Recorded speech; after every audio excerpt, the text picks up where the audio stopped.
Alright, it's finally working. For whatever reason, the stream key saved on my Streamlabs OBS changed. I don't know why. But hey, we're live now. We're actually functioning. Let's test if I'm dropping some frames. It's going to take a while for it to catch up. Okay, we're all good. We're all good. Now I'm going to start posting this around so that we can get this started. Holy crap, that was frustrating.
What else?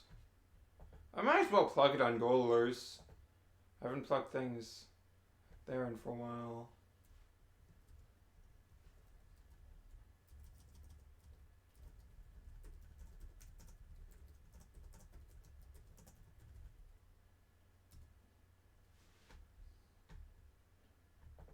Then we go to the Reddit, the Twitter, and the Facebooks.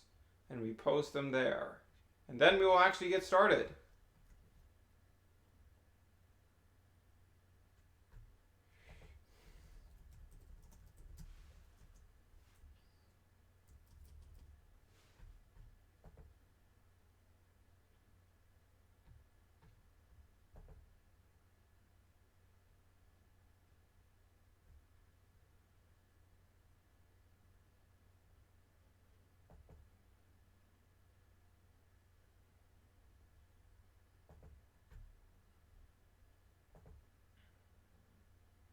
Do.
Alright, that's probably enough.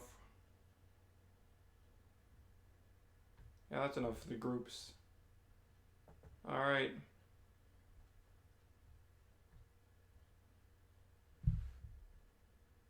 Alright, yeah, I think that's good.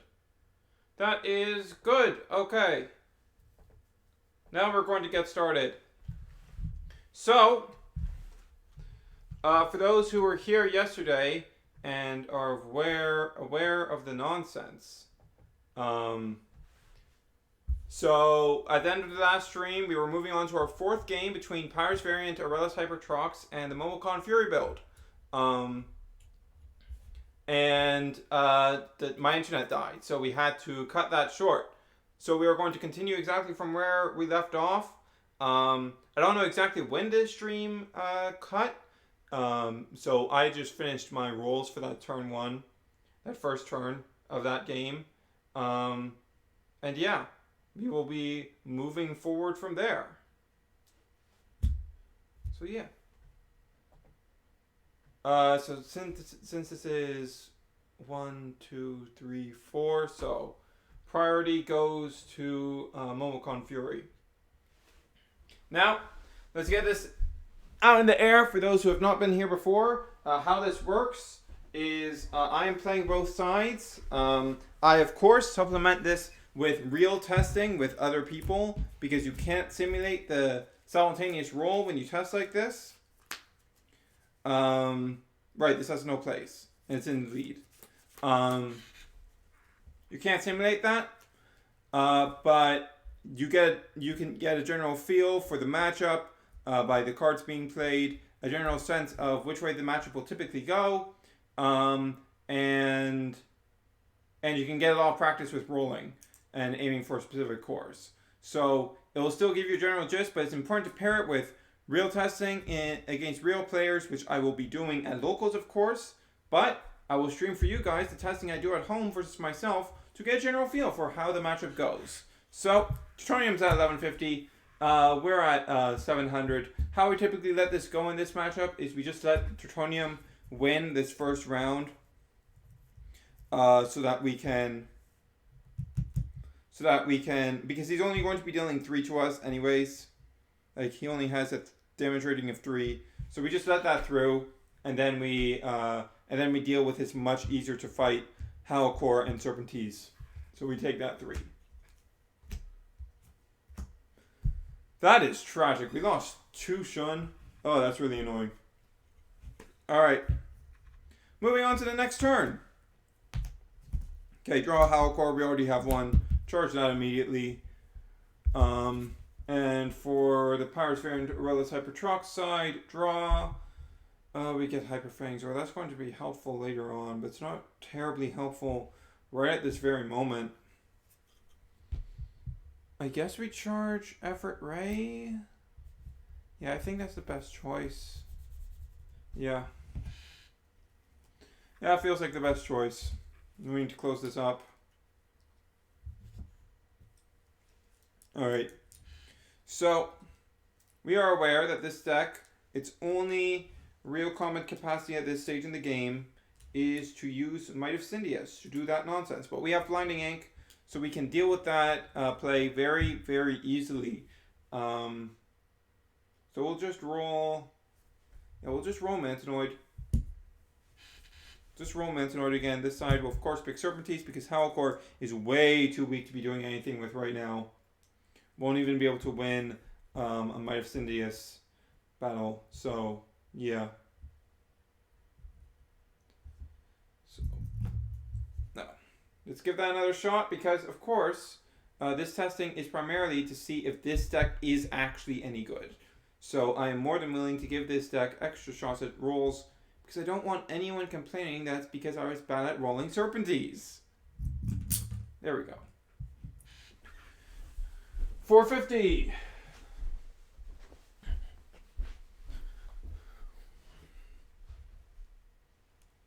And over here, Mantinoid. Now Mantinoid has a double pickup he can do, so let's see if we can get that. I haven't been able to get it consistently at all. I don't think Mantinoid is actually very consistent at doing it. I don't know, maybe I'm just rolling him the wrong way. I don't know. If you guys have had more success getting him to do the double pickup, just let me know how you do it. I'll try altering my rolls to get that to happen. So, of course, Might of Cindius will come down for 2. And in response to that, as the Aquos player, we just go tap 2 for Blinding 8 to just negate that. We are very much ahead on B power, so that's going to be a very easy victory. 1, 2, 3, 4. 4 damage, and Serpentine closes right back up. Also, for those who were not here last time, the current record for this is 3 wins to the Aurelus Hyper Trox build, and 0 to the Momocon Fury build. Before that, we tested against Dan Drigo reroll spam, and that went 3-3.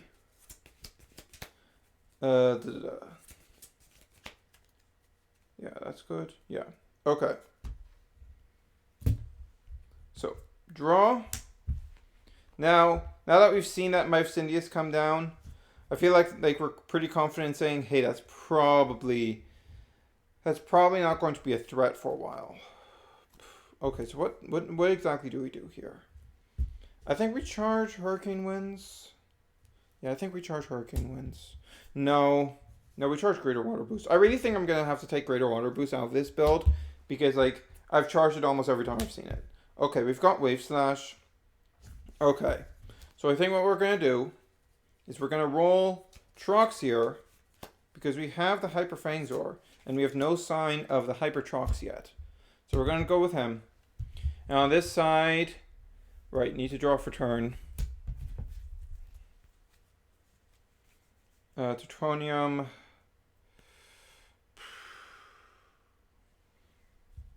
Tetronium is kind of needed to get into Fury. It's going to take a while to get there. I think we charge Air Zero. Yeah. Yeah, that RNG chance of getting something better isn't really worth it in the long haul. Yeah, because we can go drop Hyper Serpentine this turn and then go into Tetronium to try and get Fury online that way. Yeah, that's probably the best course. Have we lost any extra Hyper Howl cores? No, we haven't. We haven't lost any more yet, so yeah. Now, Trox is great because he's one of the Bakugan that is great at the spin roll. So we can stand him very, very consistently. So if you're using a Trox on your team, get good at that spin roll because it will serve you very, very well. He's one of the easiest Bakugan to do a spin roll with. So, alright, get a Flaming Fist. So this is 550 on this side to 600. So we need to do something. We'll spend that 2 to evolve. And the next turn we'll Tetronium to turn him on, right? Oh, we also have that Mac. Yeah, we could do that Mac play. Yeah. That could be problematic. Okay. So. This is at 750 to 600. We just need to draw Bubble Net. Yeah, that's really all we need to do, right? Yeah. Yeah, we just need to draw Bubble Net. Play Bubble Net plus 300. And it will get an additional plus 100 from its own innate effect.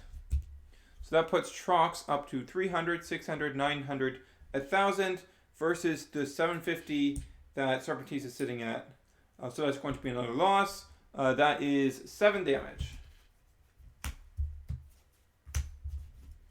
Pact of Darkness. Okay. What do we drop? We're getting pretty close to Fury range. So I don't think we really need that Tetronium. Mac and Hyper Cowl Core seem way more essential.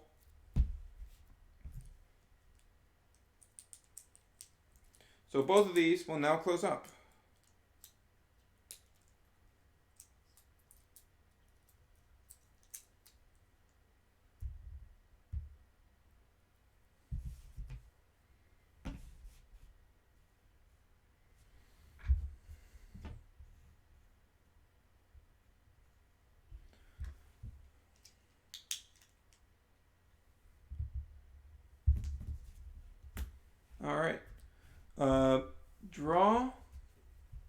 Now this turn, oh, we got the Blinding Ink. Okay, that's great.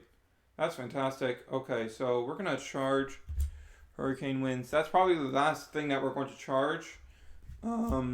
Because at this point, we have all the energy we need to do all the plays we need to do. So, yeah. Draw, get Quick Fire. Don't need that. It's not really useful to us anymore.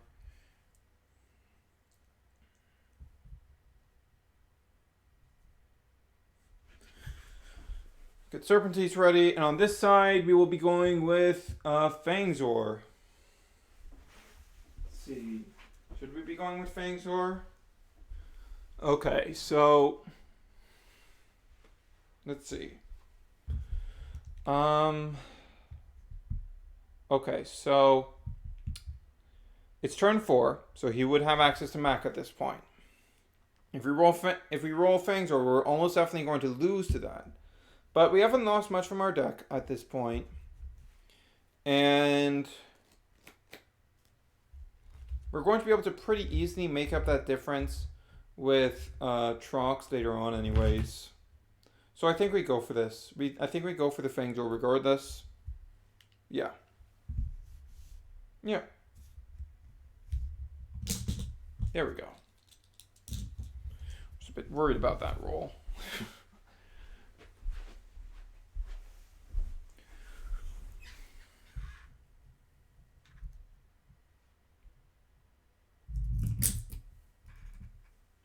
Alright. Grab one of those fist cores. That pumps us up to 10 damage total. But we would be losing in the B power. So, of course, we will just drop the Mac for 4 energy. We are now up to 12 damage total to the 1. And there's not really much we can do about that from the other side. Like, yeah, there's not really anything we can do about that. So we're just going to drop the Hyper Fangzor. Draw 3. Oh man, still nothing. That's a problem. That is a problem. Alright. Regardless, take the 12 damage. 1, 2, 3, 4, 5, 6, 7, 8, 9, 10, 11, 12. Okay, we only lost one Aurelus Hyper Trox there. How many cards left in deck? 1, 2, 3, 4, 5, 6, 7, 8, 9, 10, 11, 12. 12 cards left in deck. So a sixth of our deck is Aurelus Hyper Trox now. So the chances of drawing into it is very, very high. Very, very high.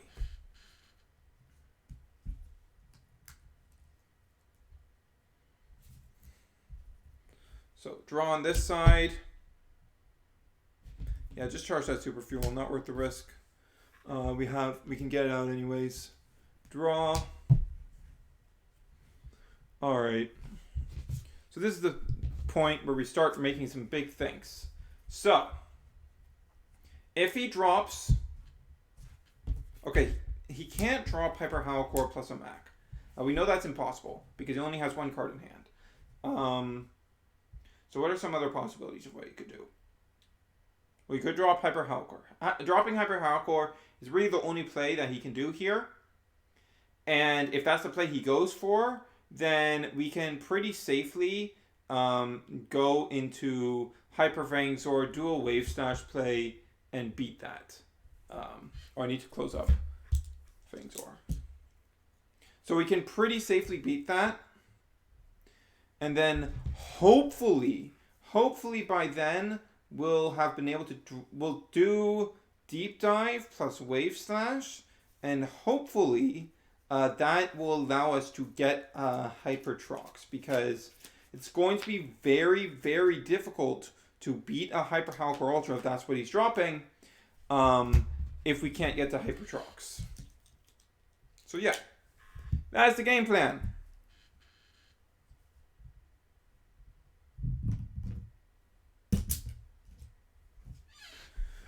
Alright, 250, 4 damage.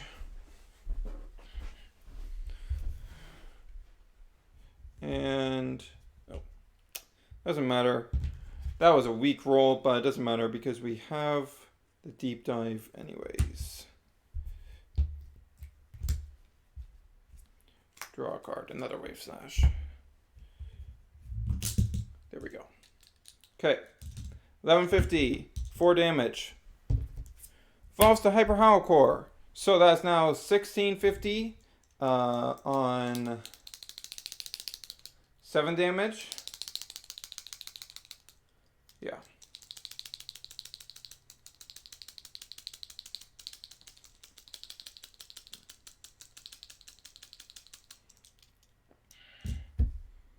Yeah. Yeah. So we're at 1150. We can get over that pretty easily. We just need to drop the wave slash, right? Yeah, we just drop the wave slash and we win this. So 5 damage? Yeah, 5 damage. 1, 2, packed, can't use it. 3, 4, 5. Turn this to the board. And now I have to close up Hyper Hollow Core Ultra. Normal Hollow Core Ultra. The toy does not change. Wouldn't that be something if you had to change out the toy when you evolve?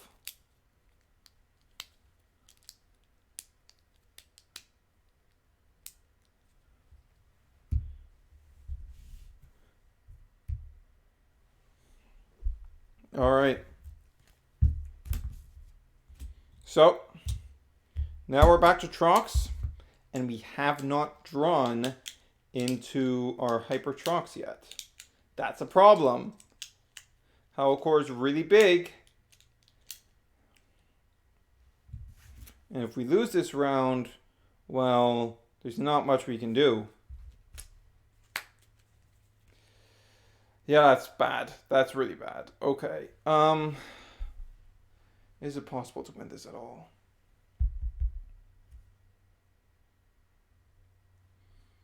Okay, we will charge Dark Waters. Draw Super Fuel. That's not useful. Charge. Okay. We are stuck on base Hyper Trox, and we need to find a way to come out on top. Not great. Now he charged, so we know we are not dealing with a Might or a Mac coming down on this turn. Wait, no, we leave that. We did not pick it. We tossed it aside in the process of our side spin. That's happened a couple times with Trox's side spin, but it has not happened frequently. So I don't think it's a huge concern. Now, we do still have that wave slash actually, so we can actually probably get over him fairly easily. Like without too much trouble. Yeah, we're not going down like that. This deck is in a favorable position against this deck for once in its life. So I'm not letting that be how it goes down. So this is 30 damage if it goes through. 30 damage. And 1750 V power. I actually don't know what I was worried about. Like, actually thinking about this, I don't know what I was worried about. So we go Hurricane Winds. Hurricane Winds lets us play Wave Slash. So that is plus 1300, plus 1500. Because since we play 2 actions on Trox, he gets an additional plus 200 from his ability. So this is up to 1800. Now, say for example, this Hollow Core had grabbed a Magic Shield instead. In that case, we could drop Bubble Net or Anger. Yeah, let's go with Anger for the remaining 2 energy. So that would give us another plus 400. That would give us another plus 400, which would put us to 2200, which would be enough to beat him. And then we would be able to put down Everett for good measure. But we're going to do that anyways right here. We're going to do that right here. So yeah. Yeah, we're beating him. We're beating him. So we played 2 actions on our Trox. So we get an additional 4 damage. And this is a team attack. So 7 plus 5 for 12 plus 4 for 16. 16 damage total.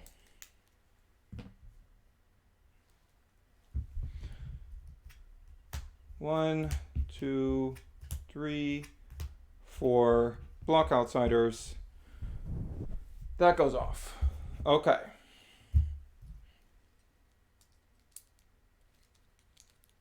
So Howlcore will lose that round, but he is still in it.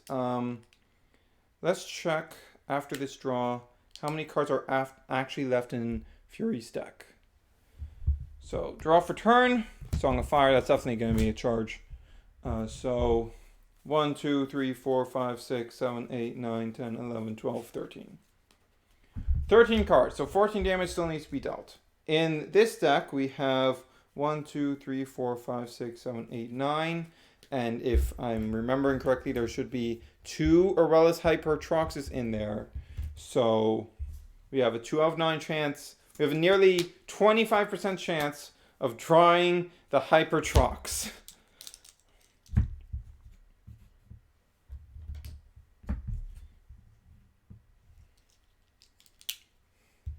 Like, we don't want to have to go into Mantanoid against Hyper Howlcore. Hyper Fangzor can probably deal with it because we've got Everett Ray on the board, but ideally we don't want to do that either.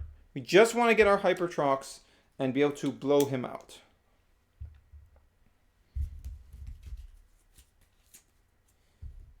Draw. Okay, we got Deep Dive. Okay.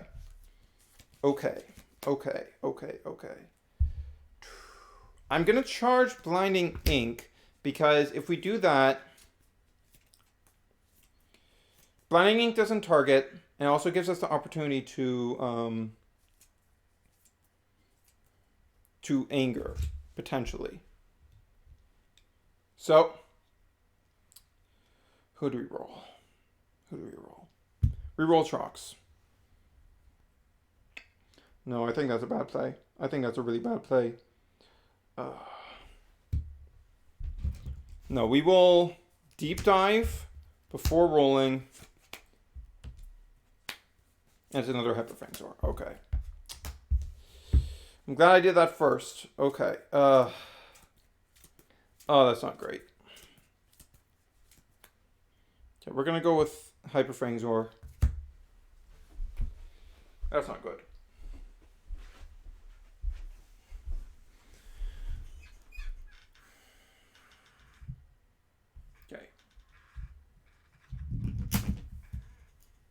We'll let you have that. 1750.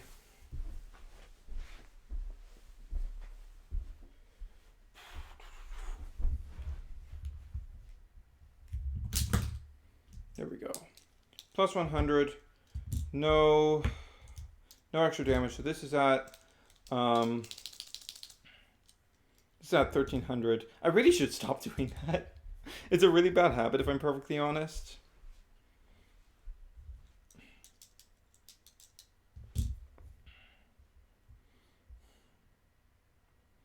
I'm at 1300 to a 1750. I can easily get over that.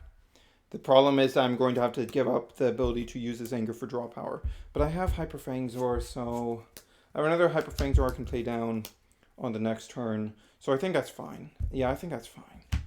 So we will play Bubble Net plus 300 up to 1600. And we'll play Anger. Now, if he had landed on a Magic Shield, we would have lost here. This definitely would have been a loss if he had landed on a Magic Shield. I can't seem to get Howlcore or Serpentine to land on Magic Shields, though. I don't know what it is. But it's very important to note that if that had been, if that had opened on a Magic Shield, that would have been a loss. There would have been nothing we could do because 2, 3, 4, 5, 6, 7. Because Hyper Trox decided to be in the bottom 7 cards of our deck. Where did I put it? Where the heck did I put that? Oh, it's right here. Sorry, lost the Hyper Fangzor. Lost it. Yeah. Okay. So, yeah, that's 1,000, 1,100, 1,300, 1,600, 1,900, yeah. All right. Now there's a chance we were off drawing like super fuel into something. Do we have any super fuels left? Yeah, we should have. Yeah, we had super fuels left. So there was a chance of that happening. But it's still very important to note that that would have happened. That could have happened. Yeah. Right. Let's do the damage first. It was 3 damage. 1, 2. Oh. Sure. Yeah. Draw. Pack to charge. Hello! Welcome to the testing stream where Hyper Trox is in the bottom 7 cards of the deck. Okay. Okay. Now I gotta close this Howlcore again.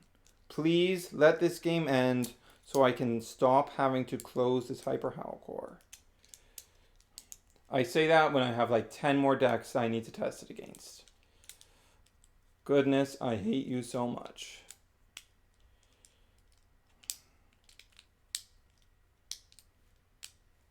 There we are. There we go. He's a closed boy now.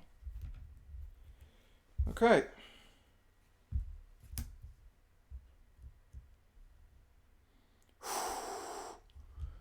Draw. Oh, we finally got him! Oh, boy. Okay. Now, here's a problem. Here's a problem. We have no cards to play on him. We have nothing to play on him. Okay. Oh, boy. This is hard. Okay, I'm going to play down the Hyper Fangzor now. Before anything else. 1, 2, 3. Okay. This is basically exactly what we needed to have a single chance. Okay. Okay, I think we can do this. I think, yeah, with 2 energy remaining, yeah, we can do this. We can actually do this. Okay. Now listen, here's what's going to happen. We're going to super fuel, spending our first energy into Hyper Trox. Then we're going to use Deep Dive and Quick Fire. I'm not even sure if that's enough. I'm not actually 900, 1,200. I don't think that's actually even enough. Wait, no. We're out of Quick Fires. We might be out of Greater Water Boosts. I think we need to draw into like a Greater Water Boost or something to actually make this work. Oh boy. But there is a chance. There is a chance of this working. And we opened without core again. That is not what we wanted to see. Oh, I forgot Everett. 800, 1,400. We still need to draw into a 0 cost. It's possible if we draw into a 0 cost off Deep Dive, but otherwise we can't do it. Okay. Sure. 1,650. Alright, we have super fuel. We have super fuel. We can do it. We can freaking do it. Okay.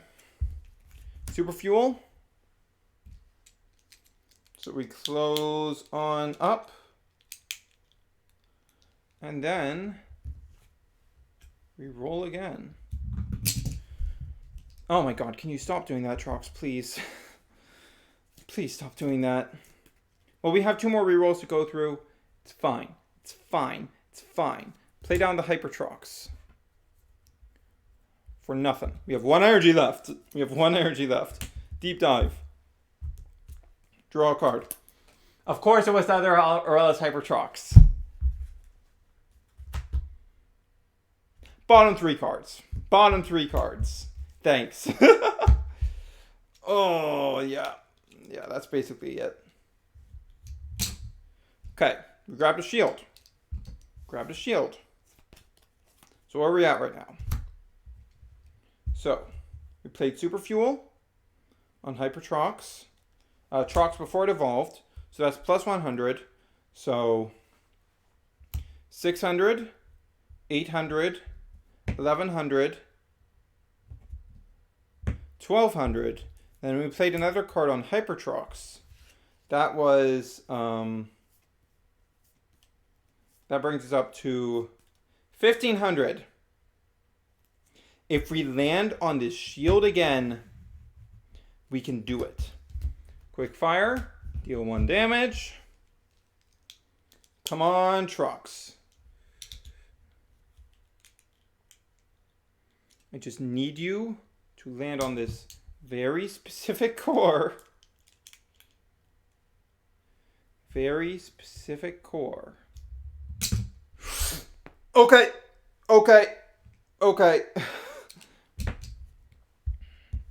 So, we have 300, 400,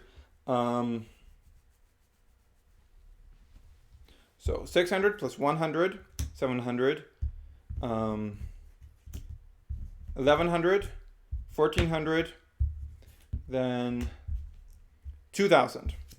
We are at 2000. We did it. Now, of course, again, if that was a magic shield, we would have lost. Zero question. We lost if he got that magic shield. But he did not get the magic shield, so we were able to win. But yeah, 2 instances, if that Holocore had picked up a magic shield, we lost. We just done. Absolutely. Yeah. Like, that didn't happen in other games. Other games was like, oh, you can't win against this. But this game, because we were struggling so hard for those Hyper Troxes, we were in a scenario where, hey, if he picked up those magic shields, we lost. But how much damage is this? We played 3 cards. 1 before evolving, so it's only plus 2. So 6, 8, 16 damage. 16 damage. 1, 2, 3, 4, 5, 6, 7, 8, 9, and that's game. If he had any more flips in there, we also would have still lost. We also would have lost if he had any more flips in there, because, like, we draw for turn, we get a Hyper Fangzor, we can't do anything with that. Like, last card in our deck, Super Fuel, yeah, can't do anything. We have no more plays left at that point. Hyper Trox is not even usable anymore, so there's just no way for us to win if he survived that blow. So yeah, yeah, that was a very close one, but Hyper Trox still pulls it on the end. But if one wanted to count that one as a loss, I would completely understand that. It's still up 3-1. It's still up 3-1. It's still winning most games. I'm glad we got it in a game where Hyper Trox was not coming to the hand, despite how frustrating it was, because we were getting like Hyper Trox on curve literally every game yesterday. So, and this is the less consistent variant, so that shouldn't really be happening. So yeah.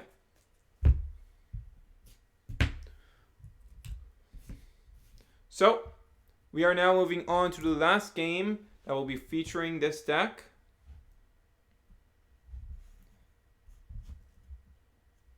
And after this, we will be moving on to the darkest variant of Aurelus Hyper Trox.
1, 2, 3, 4, 5. Okay.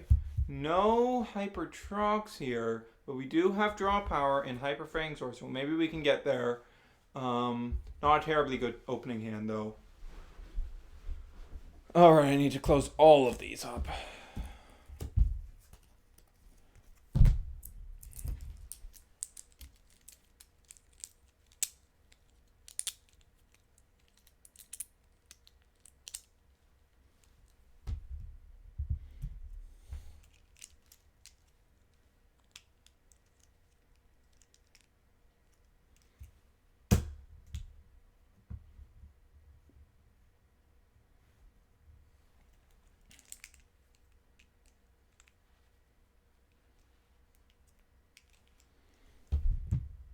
Plutonium.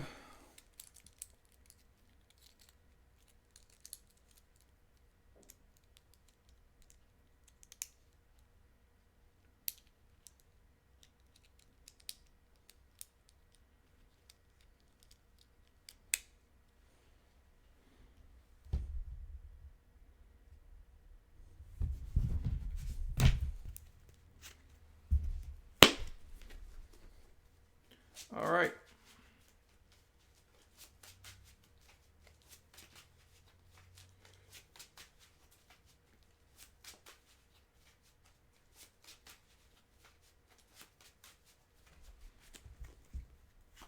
One, two, three, 4, 5. That's okay. That's an okay hand. That's a night hand. Alright. Draw for turn. We got the Hyper Trox. Okay, we have like literally everything we need. I don't know what to charge here. This is a really hard charge. Maybe Hyper Fangsaur, because it's going to be a while before we can use that. I don't want to ditch Greater Water Boost right now because we don't have any other way to activate Wave Slash. I think it's going to be Hyper Fangsaur for now. I really don't like that I did that, but sometimes you gotta do what you gotta do. As for this side, we got an automatic charge of Pact of Darkness. Alright, Plutonium first roll here, of course, and as always, Mantinoid on this side.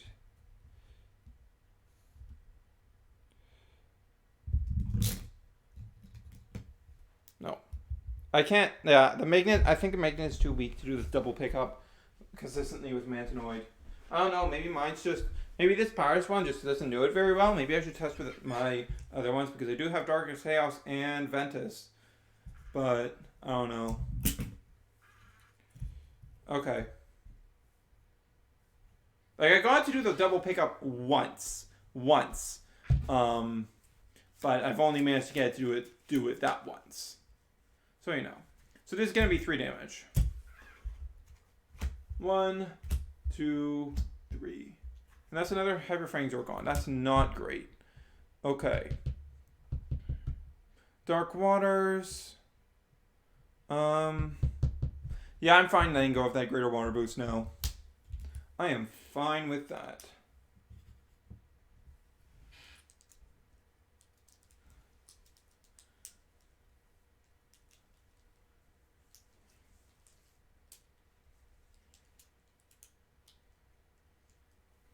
Okay.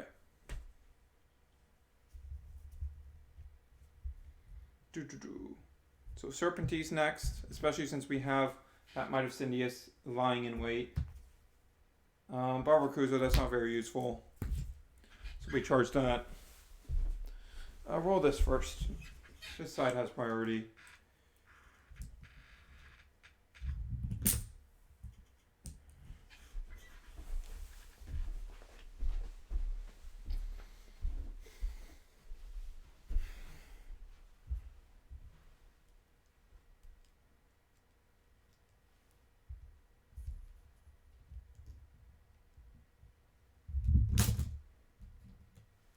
Yeah. Okay.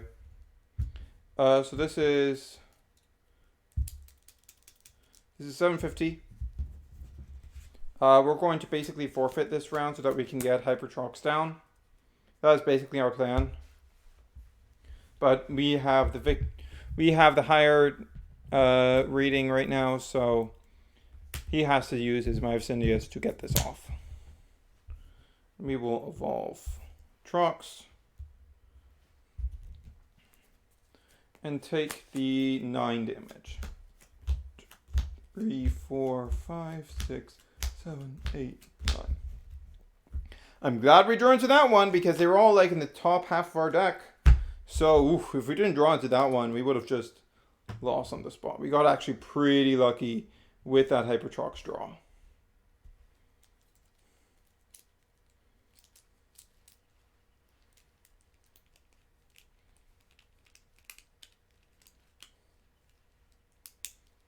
Actually, I could have just negated that might with Blinding Ink.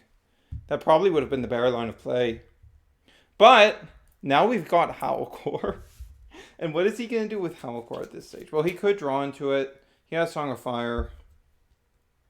But we have Blinding Ink to negate any such play. So it's like, what is he really going to do? I don't want to lose Bubble Net.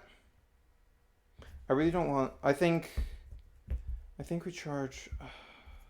This is really hard. This is a really hard choice right now.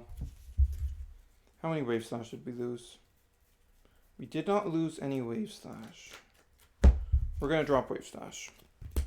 I don't like doing that, but I think it's the best thing to charge in this scenario. Alright. So we're going to roll Mantinoid. Because we should be able to beat any play he has right now, thanks to our access to Blinding Ink. And we want to get Mantinoid opened, so that we don't have to deal with him later on.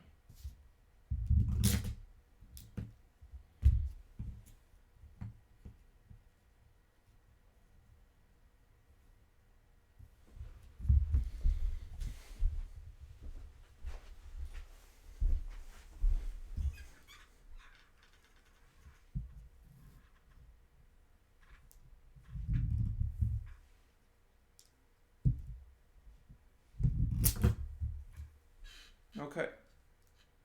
Okay. Yeah. Oh, I forgot to draw and charge. Okay, so we did get that play. We got the exact play I was talking about. But that's where the problem is going to come in. So we're going to do that, and it's going to get stopped by Blinding Ink. I'm going to just negate that. And at that point, it's like, okay, well, I could draw Quickfire, but that's not going to do much. So we just have to take that loss.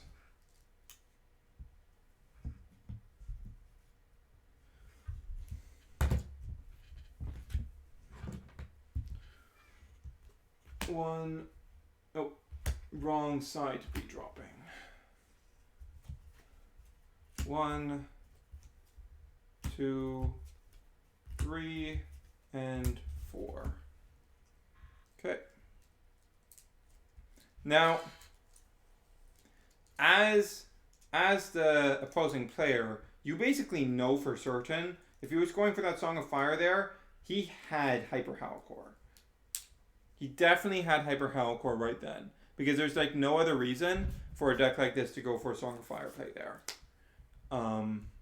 Like the only other conceivable reason would be for Mac, and he wouldn't, well that specific, yeah, he would have won with Mac, but it's possible, but it's extremely likely he has Hyper Howlcore Ultra in his hand.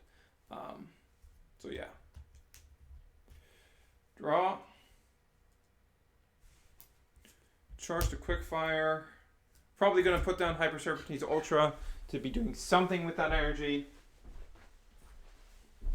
And on this side, we draw that Shinkuzami we saw. And we charge Dark Waters. Like, losing that reroll isn't ideal. However, what we're going to be doing this turn is we're going to be setting up Shinkuzami. And then using Deep Dive. Okay, so who do we use this turn? Do we use Hyper Trox?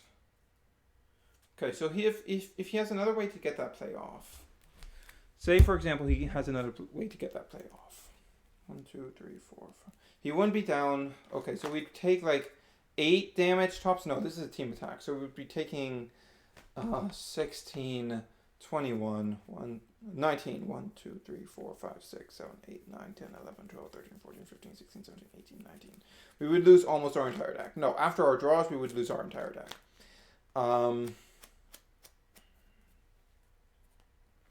So where are our numbers? If we roll with Hyper Trox here, we get...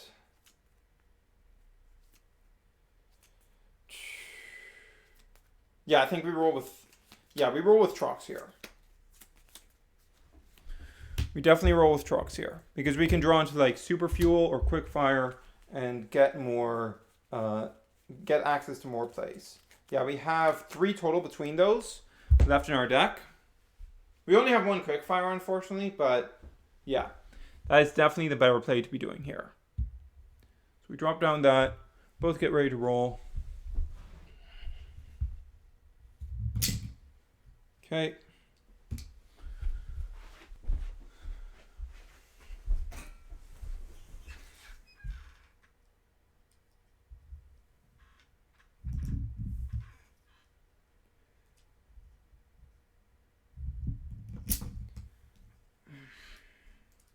Why can't I get to open on that? I'm going to try setting the cores back further next time. Okay. Now the thing, of course, is that he doesn't have that play. The entirety of his play line right now is evolving Hyper Serpentes.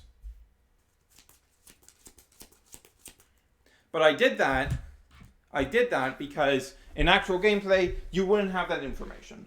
So you can't be utilizing that information and playing in ways that you wouldn't play in a real game if you're really thinking your situation through when you're doing testing like this. It's the most important thing about making sure this testing is giving you real, meaningful results. So we draw off Shun. All right. Then we deep dive. Just draw another card. Then close up Trox. Put that here to link those.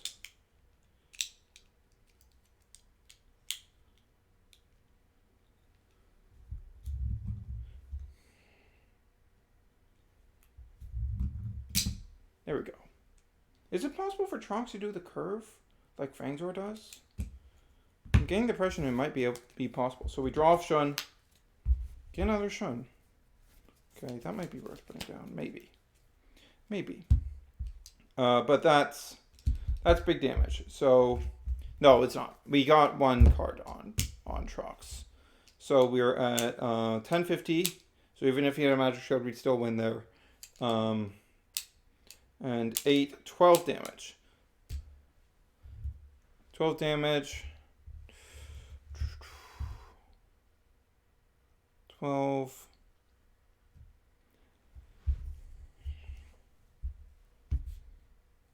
Yeah, just 12 damage. It's not a team attack. 1. No, can't play that. 2, 3, 4, 5, 6, 7, 8, 9, 10. Discard. So I'm realizing now, in retrospect, that actually would have been a better play to wait until the victor phase. I completely forgot that, not the victor phase, the end phase, to play down that Hyper Serpentes, because then you leave yourself open to be able to use your energy for flips. I completely forgot about that, so took unnecessary damage. So, if you're looking at these results, feel free to count it as 3-2. Feel free to count it that way. Though I don't think that's going to make a huge difference in the long run. It might. We don't know. We don't know yet. That's what the rest of the games are for. Okay.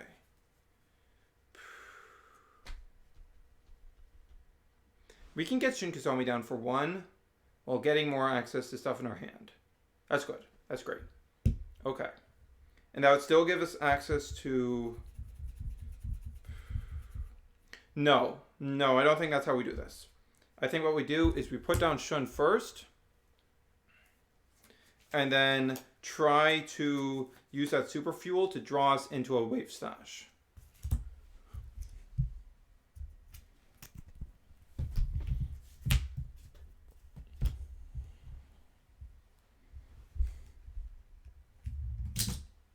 All right.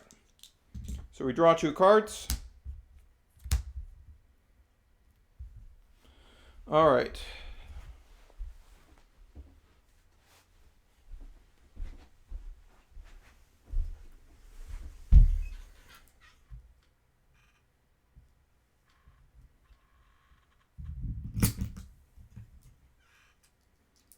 $1,600. Play down Hyper Howlcore. So, what now do we do, boys? Well, very clearly, we go Super Fuel to re-roll and draw 2 more cards and play something for 3 less.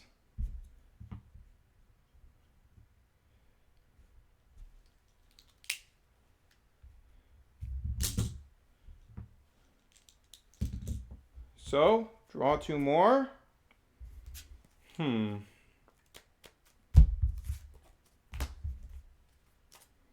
So we're still only at 715. 750 to his that. I think we lose.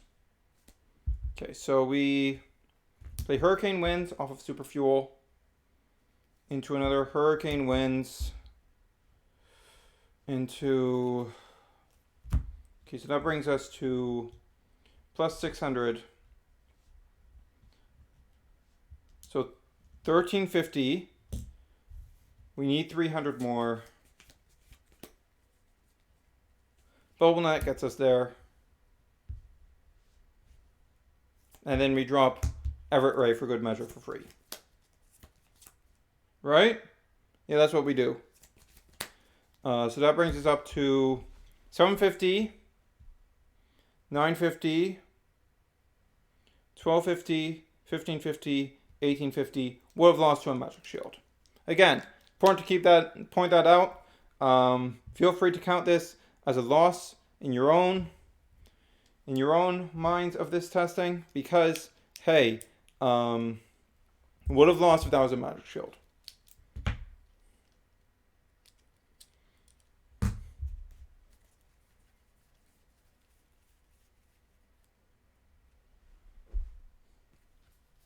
How many wave slash were gone? Should only be that one that we charged. So that's actually really annoying. 1, 2, 3, 4, 5, 6, 7, 8, 9, 10, 11. Yeah, that's annoying.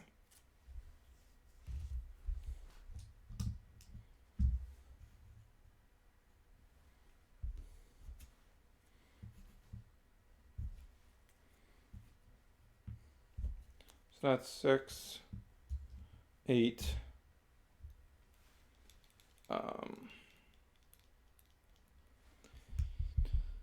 14, 15 damage for that team attack. 1, 2, 3, can't play. 4, can't play. 5, 6, 7, 8, 9, 10, 11, 12, 13, 14, 15. Not quite there yet, boys. But he has no more cards to play. Yeah, Barbarcuza, we charge that immediately. He has no more cards to play. And we have the near limitless resources of Shun Kazami, plus our good old boy Aurelus Hyper Trox back at it again. So this game is done. Like, literally all that happens here is, okay, we charge Shun because we don't need any more of that. Pick Trox. We land Trox with a spin roll. And then, like, it's impossible for him to win here. Because we've got, okay, so 2 more draws. Greater Water Boost. Deep dive. Draw a card. Get a wave slash.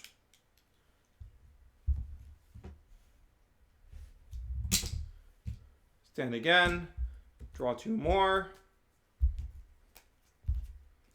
Greater water boost. Quick fire. We've spent 1 energy here.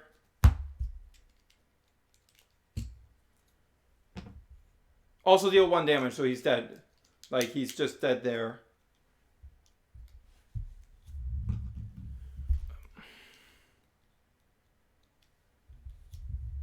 No, come on. Do I have any more rerolls in here? If that happened? No. I would be dead if that happened. But in Fairy Tale Land, where we don't do a stupid screw up like that. Where we stop rolling him the wrong way because we have cards in the way. What the heck is happening? What am I doing wrong here? There we go. Then we draw 2 more. We deep dive for another energy. Draw a card. Like, are you seeing my point? And we didn't need to do that quick fire anyways. And that quick fire would have killed him anyways.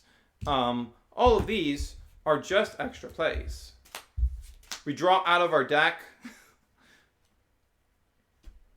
We super fuel, spending energy number 4? 1, 2. No, not energy number 3. Energy number 3. We've only spent 3 energy.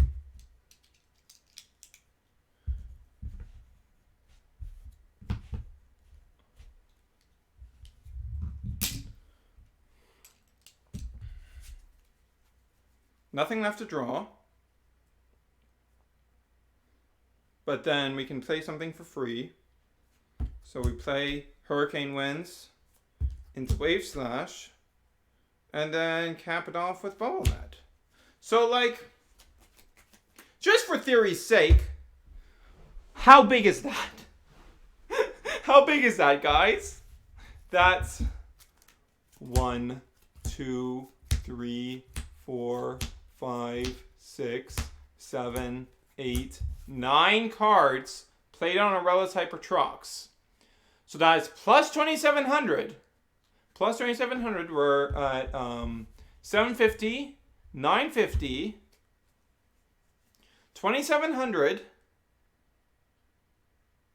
So that's 3,450, 3,750, 4,750, 5050, 5150, 5250. And as for damage, we've got plus 36. We've got a big old damage of about 44.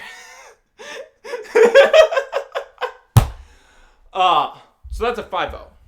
That's a 5-0. That is a 5-0.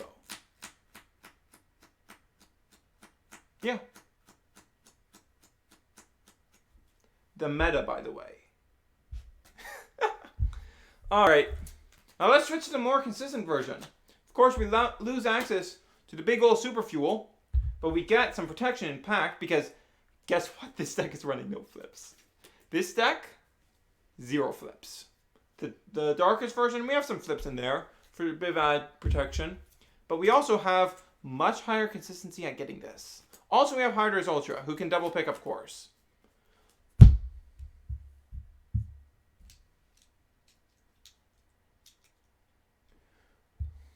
Okay, where are you? Here you are. So, Pyrus Mansonoid, you go over there, along with all these cards. Need to go back in the deck box.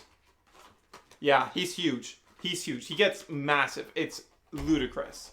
Like, you combo off with rerolls and shunts, and he gets ridiculous. Yeah. So, the team now is Aquos Fangzor, Aurelus Trox, and Darkus Hydra's Ultra. Main differences in this build are access to Pact of Darkness. I'm teching a 1 of Unstoppable to test that out, to see how that goes. Dark Fortune to search for Aurelus Trox and Hyper Fangzor. What else? Is that it? Yeah, I think that's it. I had Garganoid's Gaze in here at some point, I believe. But it's like this deck just gets huge. You don't need to worry about stuff like Titan Trox Ultra and Pyrus Titan Dragonoid and the things that you would worry about Heroes for, because you just get massive and you kill them. Juicy. So as for the cores, we need to swap one of our fist cores out for a flaming fist core. Where are you?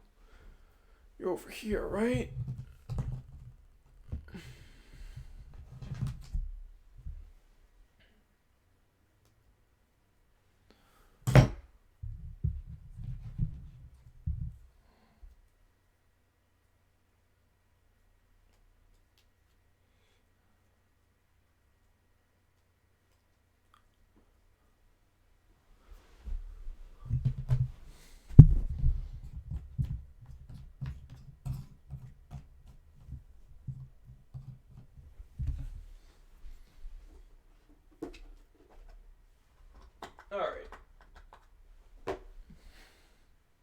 Got him. So, another Flaming Fist. I'm really excited to get back to using Darkest Hydros Ultra because I want to get more practice with his spin roll. Oh, now we're on a team with all spin rolling Bakugan. Just feel like pointing that out. All Bakugan, you're going to see a lot of spin rolling here because every Bakugan on this side is a spin roll and Tetronium is also a spin roll. So you know. Lots of that is going to be happening. Okay.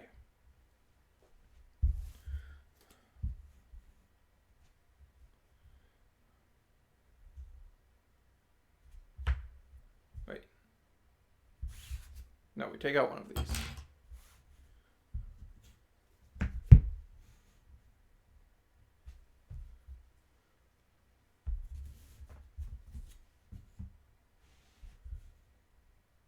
Put Flaming Fists and the shield in this first row.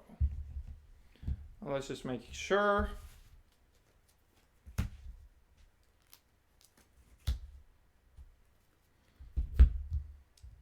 Okay.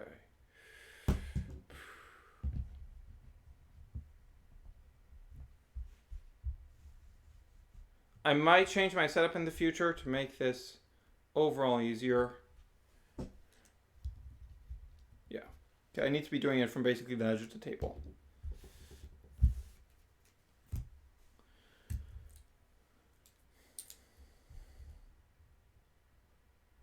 Wait, what's the last one? Oh no, that's correct.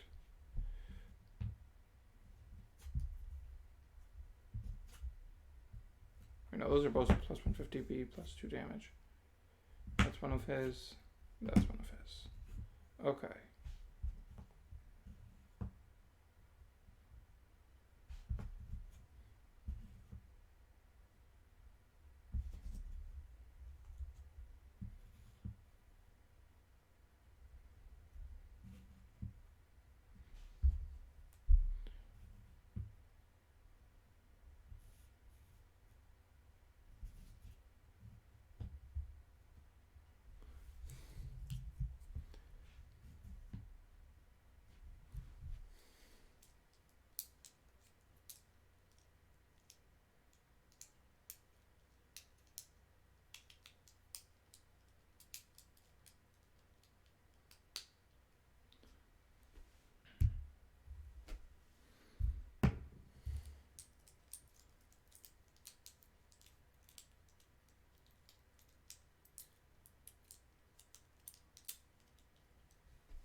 Let's see.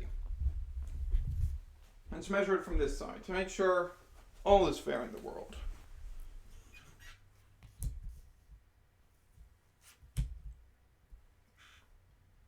Okay, so no.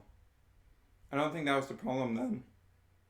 Yeah, I don't think that was the problem then. Yeah, I really don't think that was the problem then. So we're going to move them a bit this way. This table is big enough. It's definitely big enough. I was definitely rolling them from far enough back. Oh no, what's going on? I'm going to do a couple test rolls, see if I can get this guy to land on a magic shield.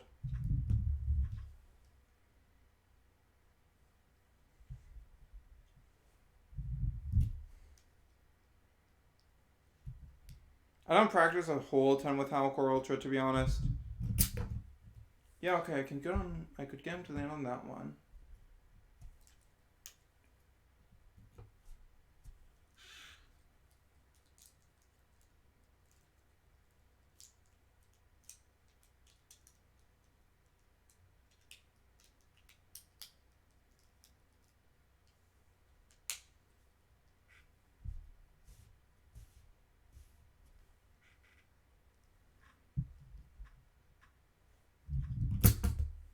No, even when I'm rolling from 2 cards.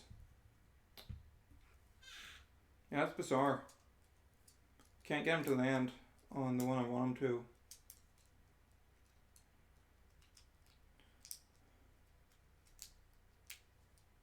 I don't know, if you guys are better at getting him landing on the correct one, let me know, but I can't seem to get him to do it.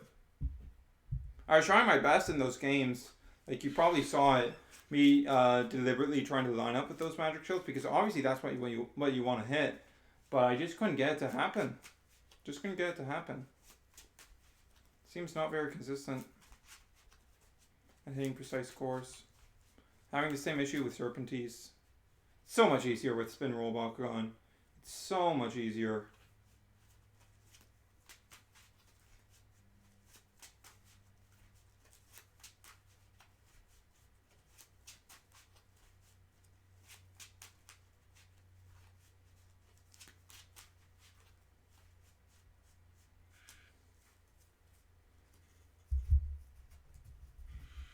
Alright. 1, 2, 3, 4, 5. Okay, there's the first turn charge. Yeah, that's what happens when you run 6 flips.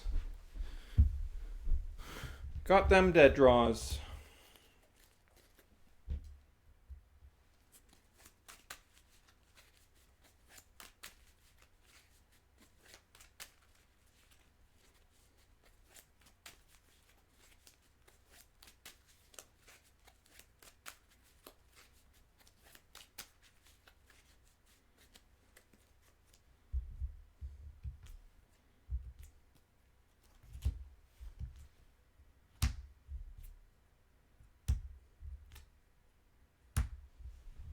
Alright, so we're in a really good spot here. We're out the gate. We have access to Hyper Trox and Hyper things, or we can set up Shinkazomi. Yeah, that's great. That's wonderful. That's the best that's one of the best openings we could ask for. Yeah. So, since this is the challenger, it will go first for this first game. That's how I've been doing it. Okay, I drew into Dark Fortune, but I really don't need Dark Fortune because I have both my Evos. I'm not running an Evo of Darkest Hydros Ultra. In case you're new here, we don't typically run that because it's only a very marginal increase over the base form. So it's not worth the 3 cost. And we just want them for like early game purposes mostly, and it's 800B is usually going to be doing you good enough. So we don't really have anything we really want to grab with Dark Fortune. So we're just going to charge that away. Yeah. We're going to pick him to roll first turn, of course, and charge that stop. So on this side, as always, we've got no turn 1 place. We've also got no Might of Cindius right now. We have an evolution of Hyper Serpentines also we can drop on the next turn, but that's about it for early game plays here. So, Tritonium is going to be first up here. And it's going to be Hydros Ultra over here. And there we have it, guys. Right away, there is the double pickup from Darkus Hydrus Ultra, which is going to be a very easy victory over Darkus Tertonium Ultra.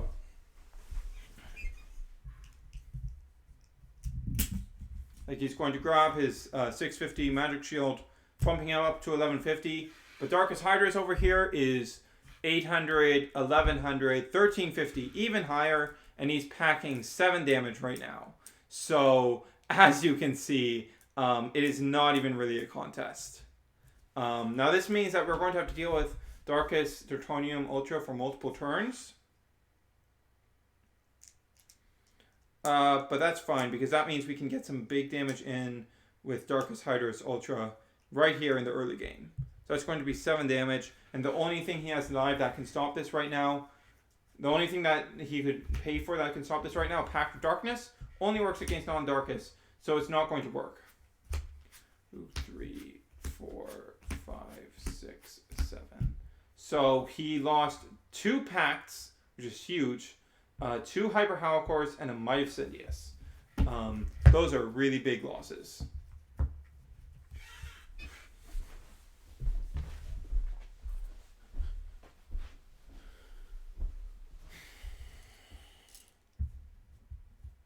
I'm probably going to be doing a video in the near future going over like all the Hydrus Ultras, talking about this double pickup, how to get it consistently, doing some sort of video like that on it, because like it's a huge deal. Like, it is such a huge deal to have access to that. Draw. Okay, we have access to Wave Slash now. I'll charge Unstoppable. Yeah, I'll charge Unstoppable. I could have sworn I ran Shade Blade in this deck, but I guess I didn't. I guess I had to cut it for space. Yeah. Yeah. Okay, so here...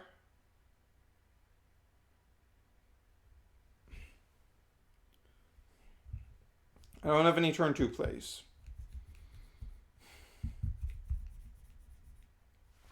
Yeah, I'll roll with Hyper Fangzor. Fangzor. And draw. Quickfire. It's another Quickfire. I don't think we need multiple Quickfires here, so we're just going to charge that away. So. No. Not quite a double pickup there. Core Magnets tend to be weaker, and some Ultra Magnets are also weaker.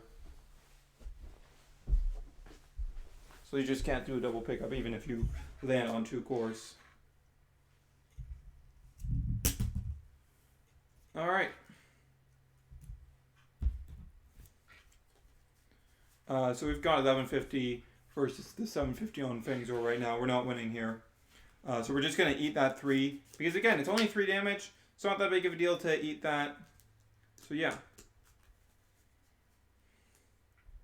On the Fury side though, I'm going to drop Hyper Serpentine Ultra, because we don't need to spend energy on anything else right now, so might as well.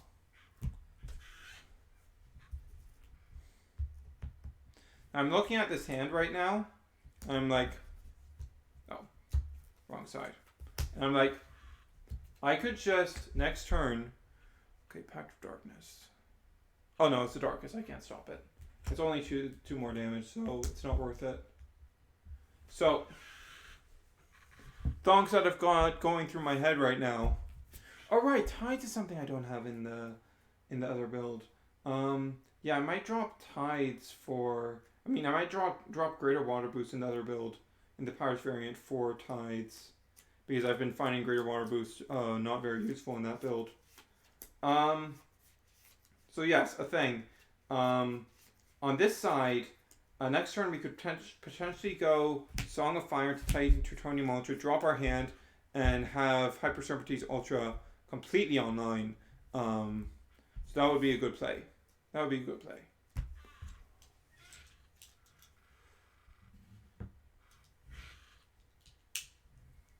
So, draw, because the draw is Titan Tertonium Ultra, as we saw. So it's just like, Yeah, we have access to that play. Might as well do it. Make Hyper Serpentine Ultra. It's a pretty good state to be in.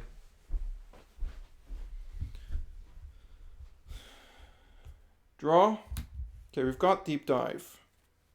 Oh, I forgot to actually do this first. Sorry. Doop. Okay. So, on this turn, we're just gonna charge Greater Water Boost and set Shun Kazami. Yeah, we set Shun Kazami. We set that up. We're not going to be able to get a win off of Hyper Trox yet. Wait, no. No, let me think here. Let me think here harder. Okay, so if we drop this on Trox, it's 10 damage.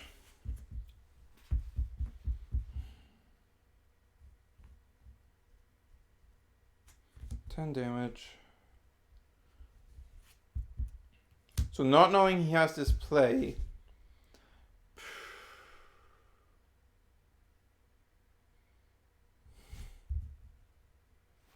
we charge Wave Slash instead.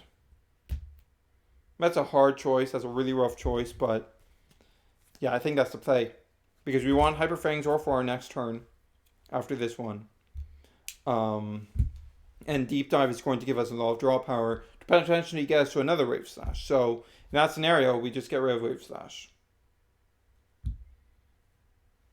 So we've got Trox and we've got Serpentine.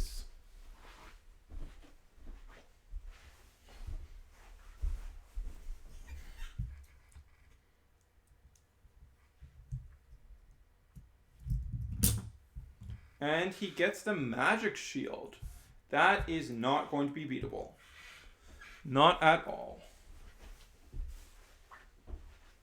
So on this side, we've got the Trox. And get it.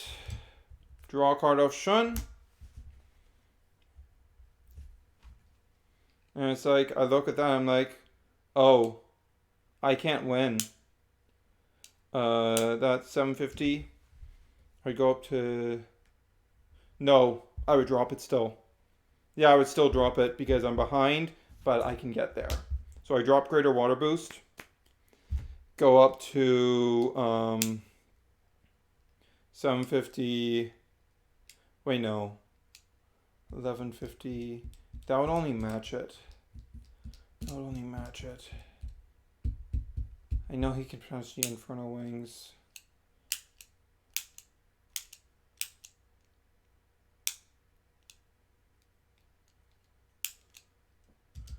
$750, $850, $1150. No, I think I would do that just for the shot. Just for the chance at it. No, I wouldn't. If I'm only going to tie there, I'd rather hold off. This isn't going to kill me. So yeah. Then, of course, he's going to drop Song of Fire and Fall of Detronia. So he is now much, much larger. He is now at... his damage is now at 12, which is problematic. But there's not much we can do about that.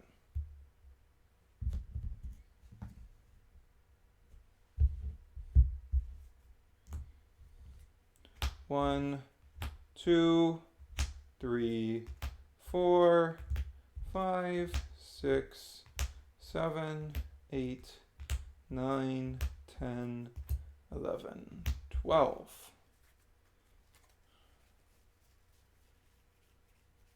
We lost all our dark waters. That's unfortunate. And this is our only Deep Dive left. Those are both very unfortunate outcomes, but we should be fine overall. So now, he is stuck on Halcor with no other plays. Though we didn't really have any other plays to begin with, so hey. What's it gonna do? Got the Air Zero at least, so that's something. Draw for turn. Yeah, now we charge greater water boost because we have hurricane winds, so we really don't need it. So we would pick Fangzor. He would pick Howlcore. Alright, let's see if we can get Howlcore on that magic shield.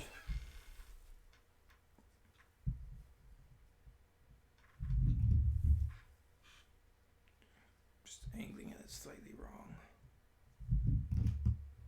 Oh! We did it!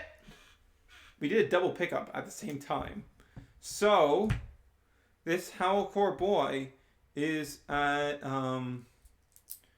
800, 900, 1,000. He's actually at 1,000.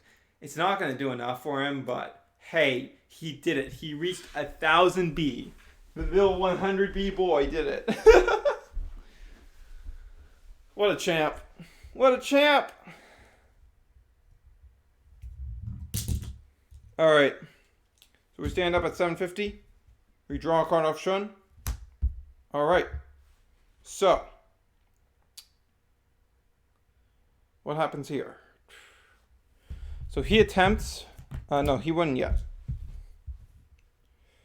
If he gets this. Okay, so what do we think here? Say, for example, he gets. Like, we know, for example, that he could have an Air Zero in that hand. If he gets that off and gets an evolution, how do we ensure that we're still beating that? How do we make sure that we're not losing because of that? Well, this hand we do have Hurricane Winds plus Wave Slash. We also have Deep Dive. If we Hurricane Winds into Wave Slash, we definitely won't lose. Like, that's, without a doubt, we won't lose. That'll pump us up to 1,300. Well, actually, 1,300. 2050. We still lose if we do that. We still lose. The only way... Man, oh man, oh man. This is hard. This is real hard. Is there any way to get our B up high enough and then Blinding Ink?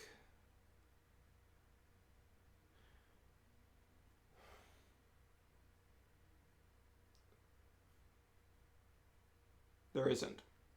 There isn't any way to do that. I think. Okay, so we still have access to those plans if we deep dive first. So we're going to deep dive. We'll still have access to Hurricane Winds. We'll still have access to Blinding Ink. So we're going to deep dive to dig. Draw a card. Get Tides. That is basically what we needed. Yeah, that's what we needed. So we stand, draw a bubble net. We draw Tides. We get plus 400. So that puts us up to 1150. That puts us over him. And we still have the 2 energy left so that we can drop Blinding Ink. So he drops Air Zero. And we will deny that.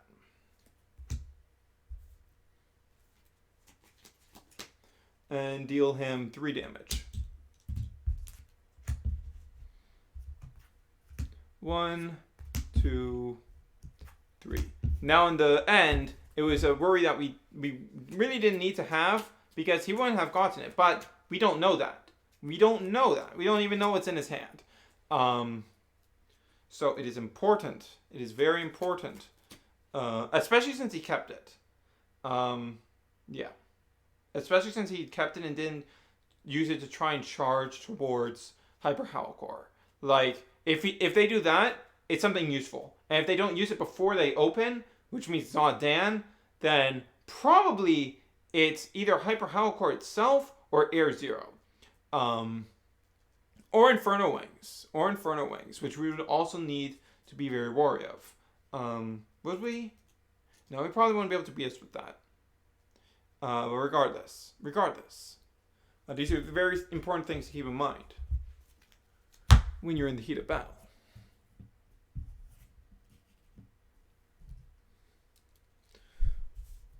So let's see what you get this time, boy. Pact Darkness. He charges that immediately. Yeah, that's almost definitely death. That is almost definitely guaranteed death.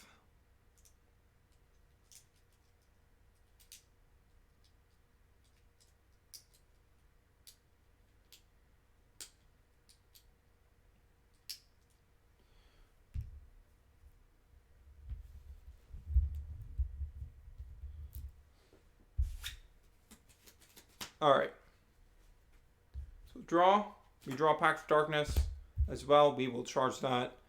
And yeah. From here, we just Trox. We just Trox it up. And he has Hellcore.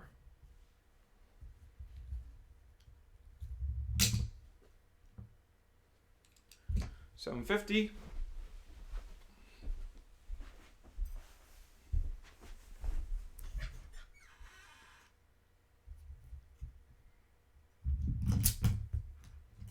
We'll let him keep that.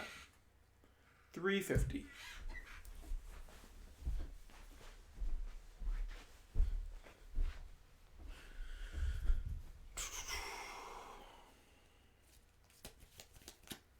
Draw. All right. Would we drop anything on that? I would just do the Hyper Fangs or play. Yeah, he has no cards in hand, yeah. We just Hyper Fangzor to draw extra cards and make Fangzor bigger if we ever need to roll him again. So we draw 3.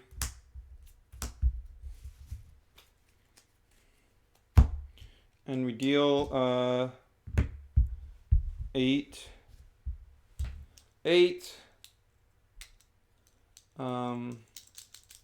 13 and 20. 20 damage team attack. 1, 2, 3, 4, 5, 6.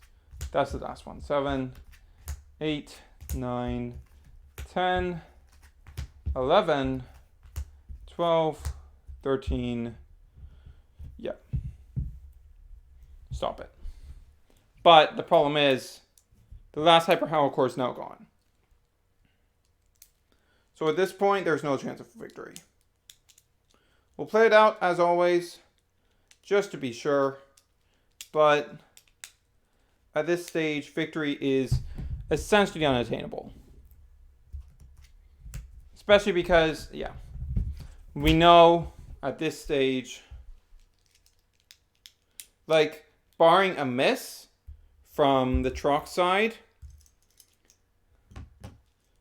it's basically impossible for the Trox to lose this, especially since we know that Trox has Bubble Net, so, and a huge hand, plus Shun set up.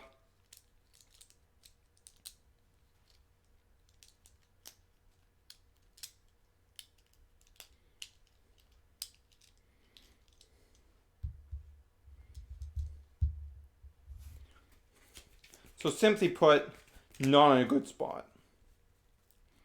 We have the triple Hurricane Winds, we have Bubble Net, like, we have literally everything we could need. The only thing we could want is reroll cards, but there aren't any of those left in deck.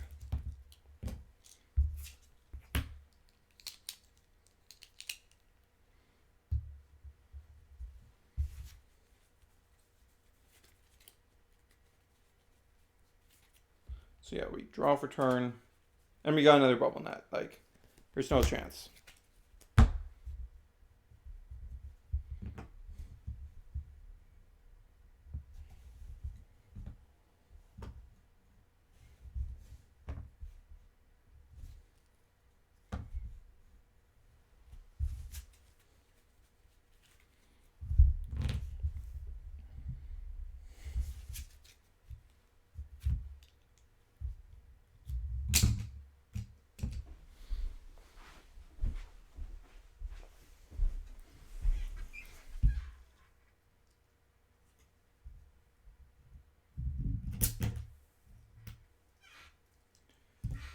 So, draw option.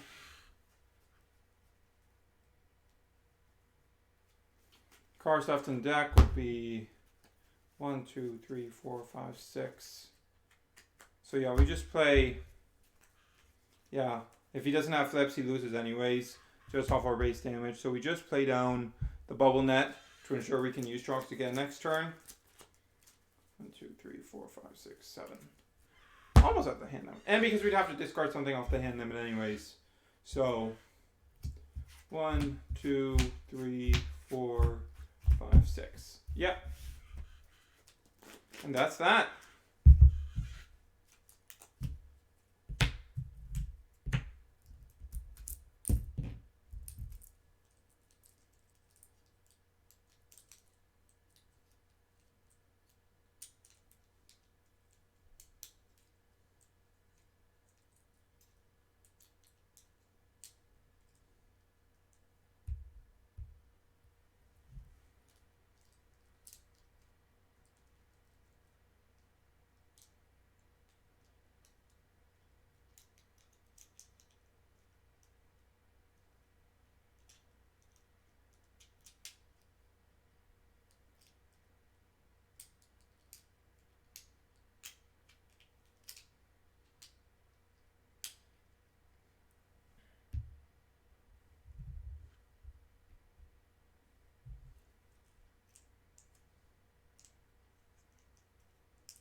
Okay.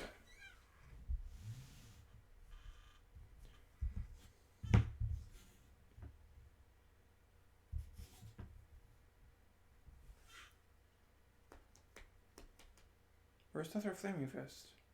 Oh, Trox picked it up. So that is 1-0 for Aqua's variant, Aurelus Hyper Trox.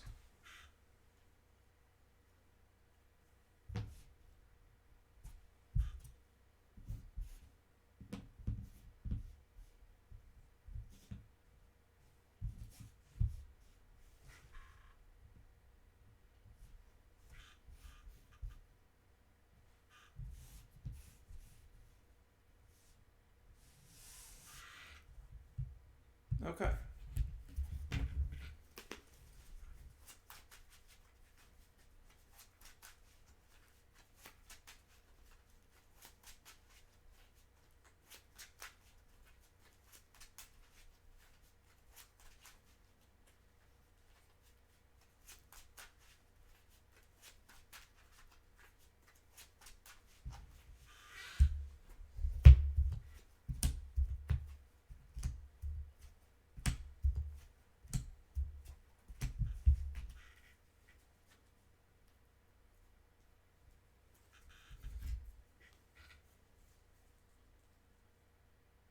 Okay, so that's actually pretty good.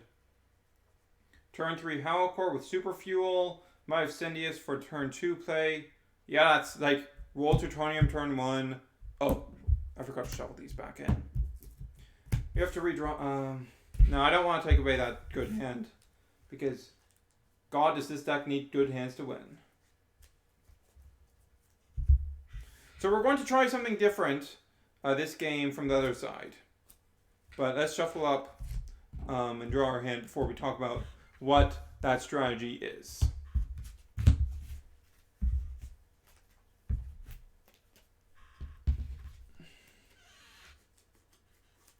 Oh.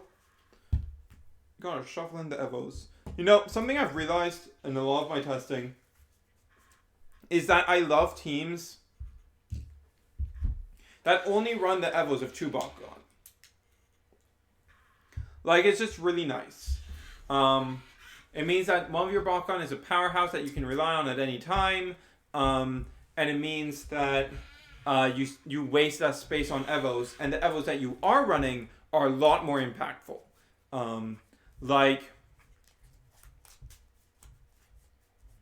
Yeah. I just really like teams like that.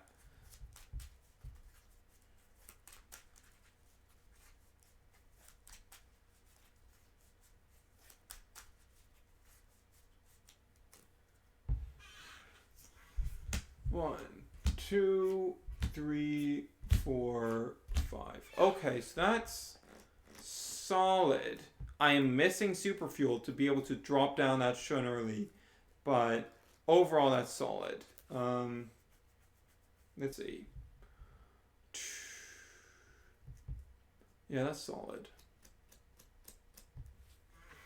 Okay. So what the plan is here is we're gonna drop a shun. We're gonna get rid of one of them. What the plan is here, actually, yeah. We want to keep access to Everett, right? Yeah, we want to keep access to Everett. So, the plan. We're going to let Tritonium win. We're going to just let that happen.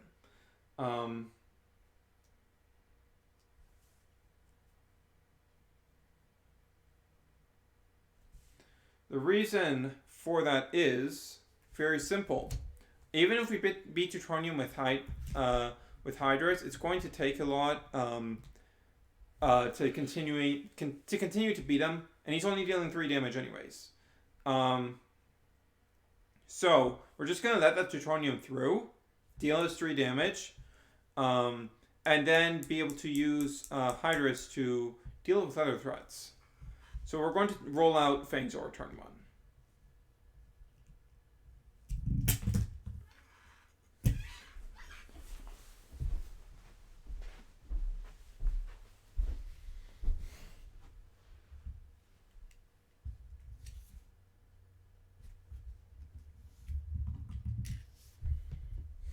Well, it doesn't matter, but I want to... Okay. I should really start practicing that curve roll so that I can spin around and grab magic shields on the other side, because that would be extremely useful. I wonder if Hydras is capable of doing that. Yeah, I need to go look into that. So we've got 700. Yeah, as I said, we're planning to lose this. We don't care about this round. We're just going to eat that 3. And yeah.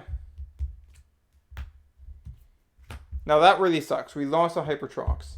But we can Dark Fortune for it later, so we're much, much less concerned about that than we would be in the Pyrus variant.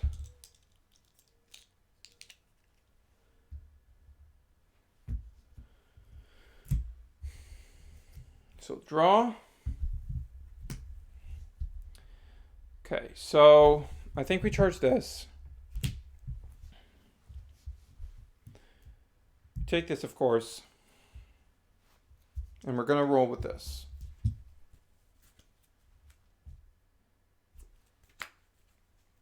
Draw. Charge over it. Actually, I think we're going to roll Trox. Yeah. So we can threaten the Might of Cindia's play.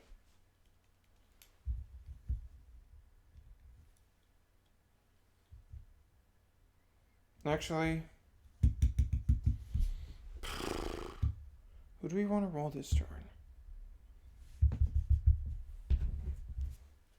Who do we want to roll this turn?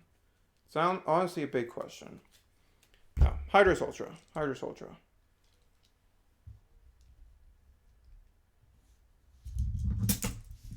Oh man, only grabbed 1 core. That's not good. I was aiming for that Flaming Fist. I need to actually set up this board so the shield isn't in front, so I can more cleanly aim for the Flaming Fist.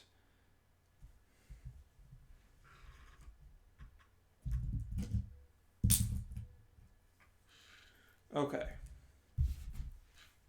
So, as at 3 damage, I'm at 8 damage. But the question is, do I do that, or do I super fuel into Dan? I think we super fuel into Dan. I think super fuel into Dan is going to give us so much more potential value over the course of the game. This is only going to be 3 damage anyways, and it's going to get that double core picking up Hydras Ultra out of the way. So we don't have to deal with it for a while.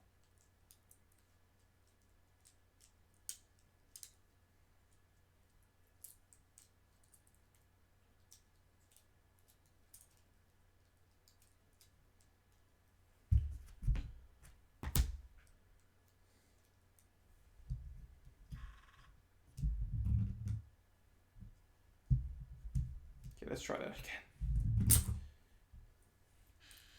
And also it gave us a chance at getting a magic shield, which would allow us to tie. So we're going to drop down Dan for 1 and take that 3.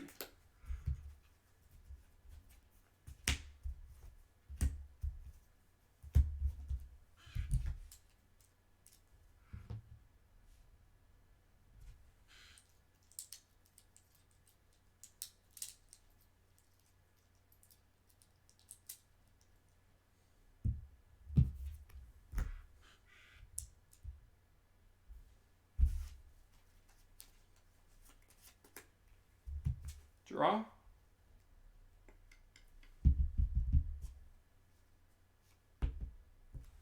Okay, so we can still do the turn 3 Hollow Core. Yeah.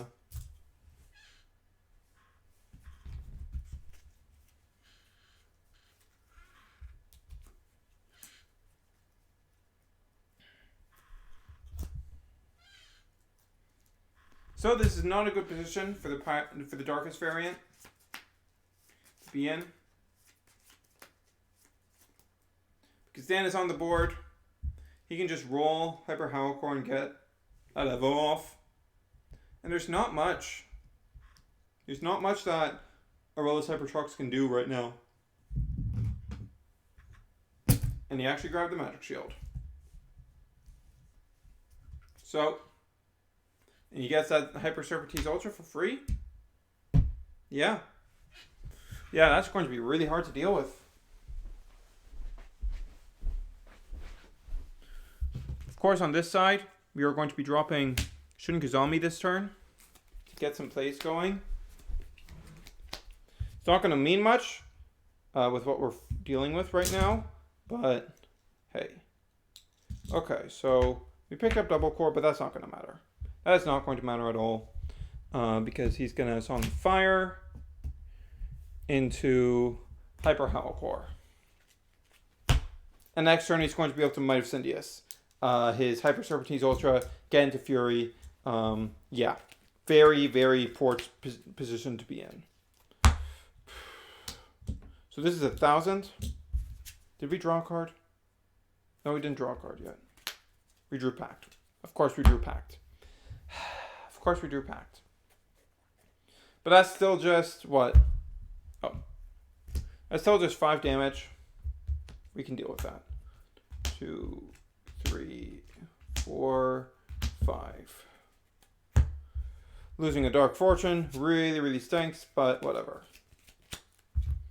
We can deal with it.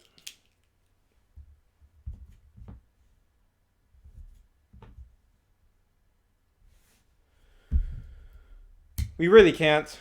We really can't deal with that Might of Syndius, though. And we have to be deathly aware of that fact. At all times.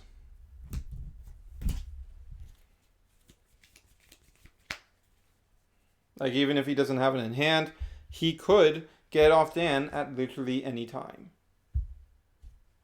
Literally any time. So the best shot we have right now is rolling with Aurelus Trox.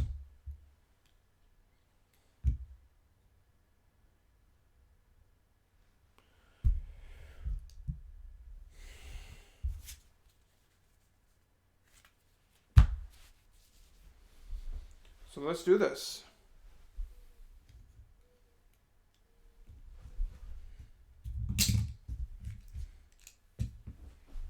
Flaming Fist on that side, and for this side, we're gonna get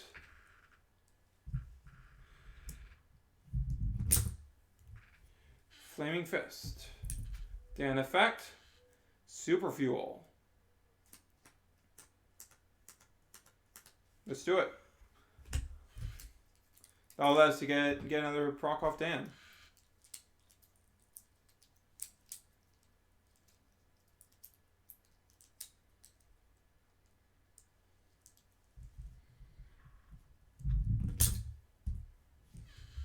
Dan again. Hyper Hollow Core. Might as well get rid of that dead draw. So we're at 750 to his 850. Now, we would have to be aware of what he can potentially do. No, he's at 550. We are winning.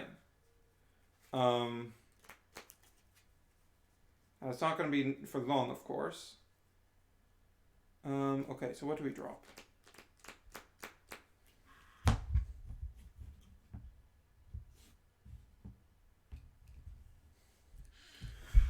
$550. No, $750.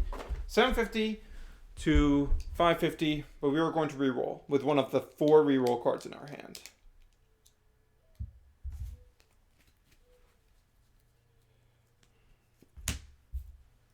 Dark Waters, plus 200, up to 600.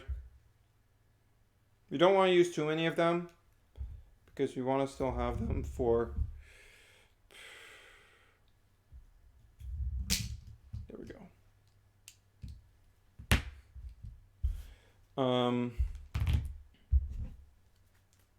And draw a card of Shun. Okay, that's what we needed. That is really what we needed. Except not really. Okay, so we're at 650. Okay, so we charged 1 pact, right? We charged 1 pact. And we haven't lost any others. So we have 2 packs left in deck. I would just care about building hand. That's all I would care about right now. In fact, spending that Dark Waters is stupid. It's stupid. We accept our fate. Yeah, we just accept our fate. Instead, evolve Fangzor. That makes way more sense. That's a way better play with what we have access to. 2, 3, 5, 6, 7, 8. Of course, we draw into Pact. Well, that's not good. Hopefully, it's not all the way at the bottom. Like, as long as it's not like all the way down the bottom, we should be fine. Should be fine, because this hand gives us so many resources. Okay. So, big team attack. 3, 13, 18. 1, 2, 3, 4, 5, 6, 7. Oh, no. 8, 9, 10, 11, 12, 13, 14, 15, 16, 17, 18. Are you kidding me? Pact was the bottom card! Of course it was! Why would it be anywhere else? Oh my god. And we drop the pack from hand. Wait, that's stupid. That's stupid.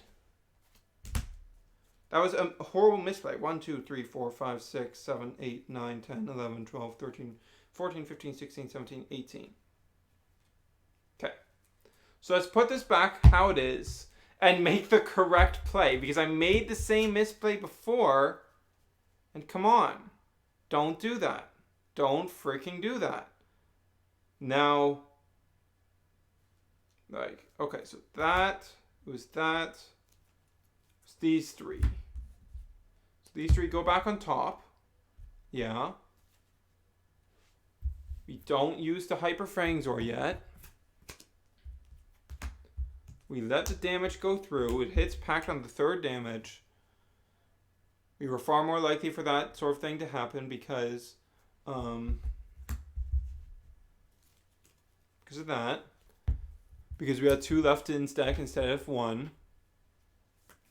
And then we Hyper Fangzor at end of turn and draw 3. That's the way smarter play. God. Pissed myself off there. Ugh. don't make stupid plays. Don't drop your Hyper Fangor when you've resigned yourself to losing. When it's huge damage.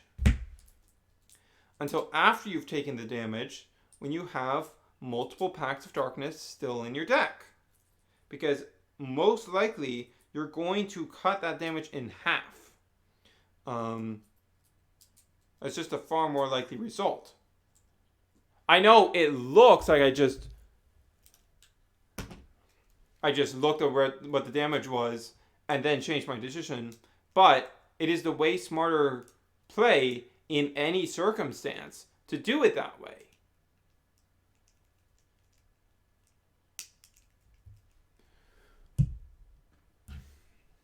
Like, if it takes that long to hit a pact anyways, you're dead. You're just dead. If both of your packs are that far at the bottom, you don't have the resources to win the game.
One, two, three, four, five, six, 7. Okay. We're at the max hand size versus our opponent with 1 and wants to be there. Alright. Draw. Okay. What do we want to do here?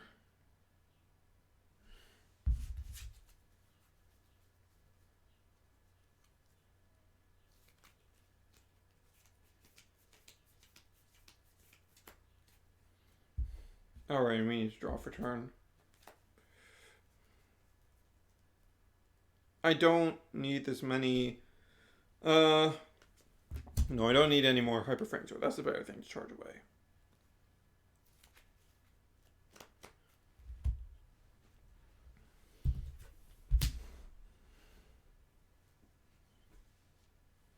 Of course, we're going to roll Hyper Hellcore because we're going to be able to turn on that Fury at literally any time. So, yeah. And over here, we're going to roll Trox because that's our best shot of beating that. Wait, why did I close both sides? Oh my god, why did I do that? Why did I do that? This doesn't close.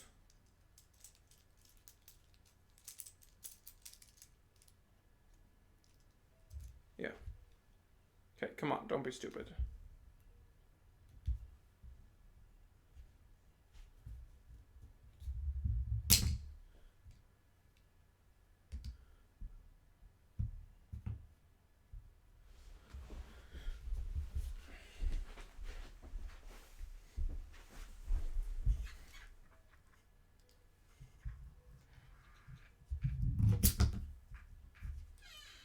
Okay.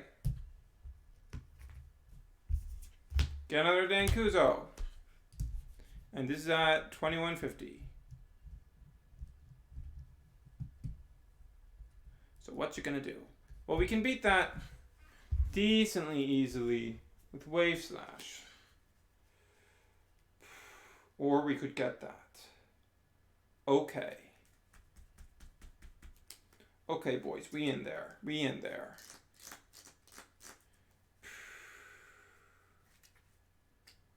We only have 5 energy. Is this going to be enough to do all the plays we need to do? Because if it isn't, we're probably dead. Let's go. Okay. Dark Fortune.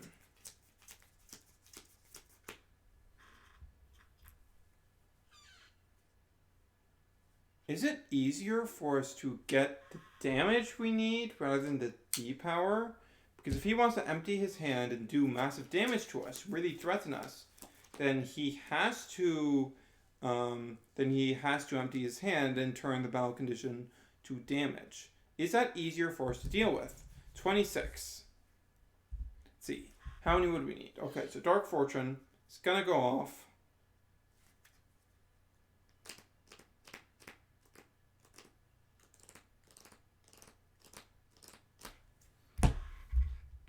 No, it's not going to be enough. It's not going to be enough. There's no way it's enough. Yeah, okay, so what we need to do is instead do rerolls. Do rerolls and dig for a blinding ink. How many blinding ink are gone? 1, 2, 3. They're all gone.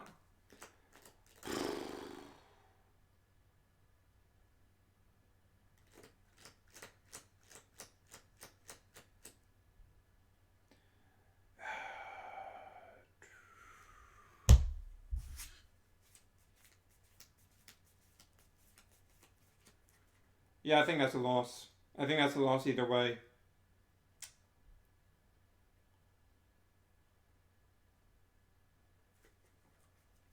Packs all the way at the bottom. Yeah. Yeah, that's a loss either way. Unfortunate, but that's how it be. Like, there's nothing, right? We would just be drawing into additional... We would just be drawing into the Hypertroxes anyways. Wait, we would be drawing into the Hypertroxes? Okay. See how it goes.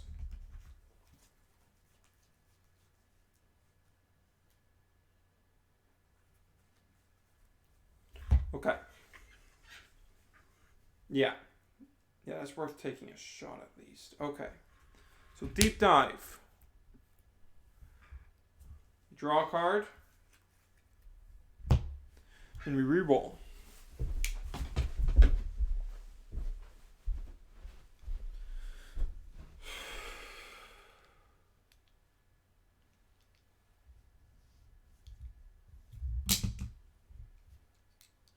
Then we draw another card.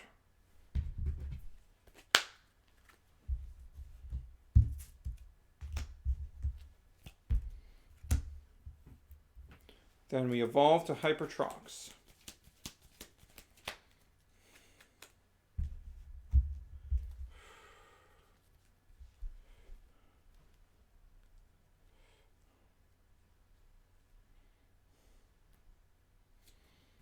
Then meet Dark Waters.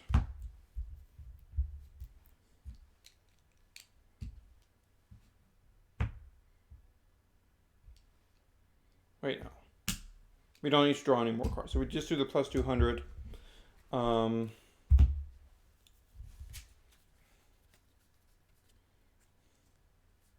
then we tides. So, that's 400, 200.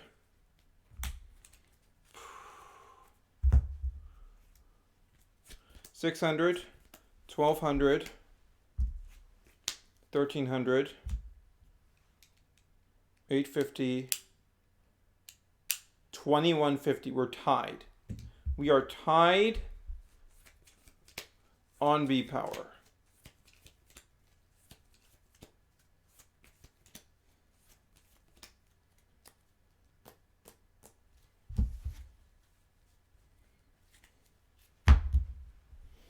So in that case, we would drop the might.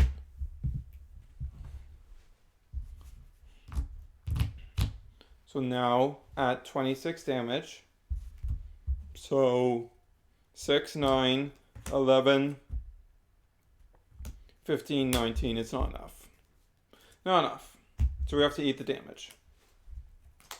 So that's eat damage until we hit pact on the last card.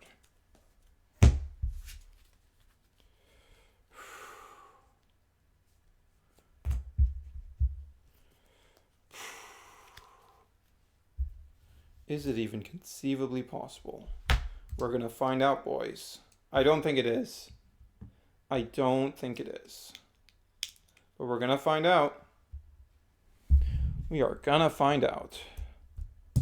Hyperserpites is up next. Charge that.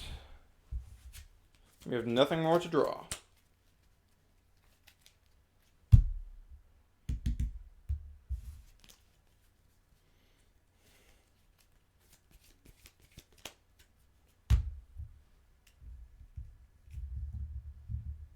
No.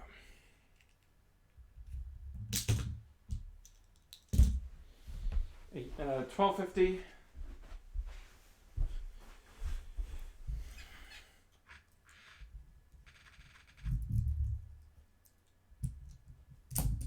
No. Come on.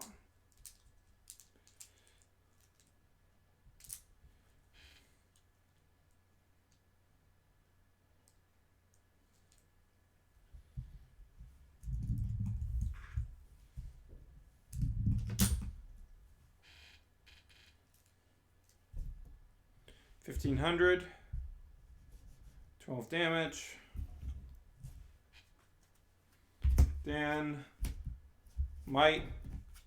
13 damage. Battle condition changed. Air 0. Hyper Howl Core. Is that all of them? Yeah, that's all of them.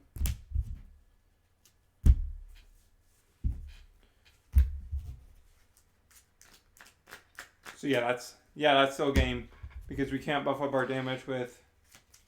Yep, that's still game. There's not much you can do about that. Without Blinding Ink, with all those gone. Yeah. Alright, so it's 1-1.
One, two, three, 4, 5. Wow, that hand is trash.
Yeah.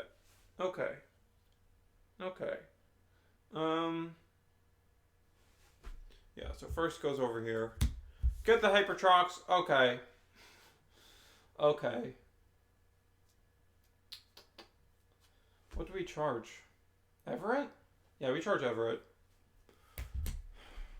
Yeah, I love Everett, but I think, yeah, Everett is probably excessive. If anything's being dropped, it's probably going to be him. Yeah. I really hate to say that, but it's probably the truth. I don't think anything even needs to be dropped from this list. It's just that this list doesn't have the explosive potential that the Parish one does. Like, you have far less potential to abuse Shun because,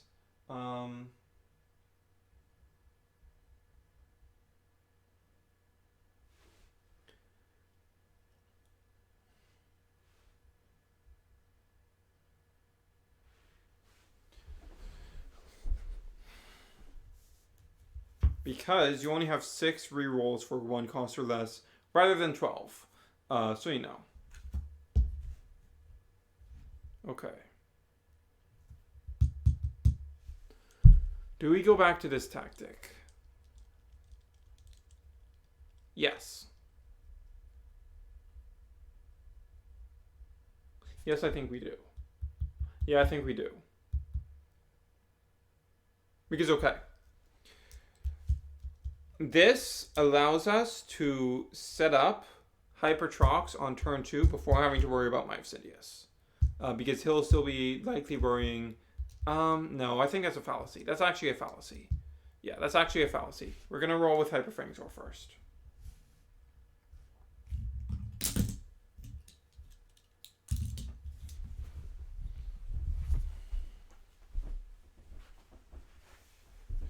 As long as we're rolling Hydrus on turn 1 or 2, we can still get our intended use out of him.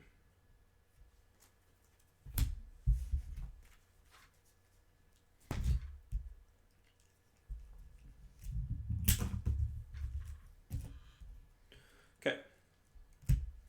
1150. We lose that. 1, 2, 3. Thankfully, we do not need to worry about that because we got everything we need. Okay. Draw.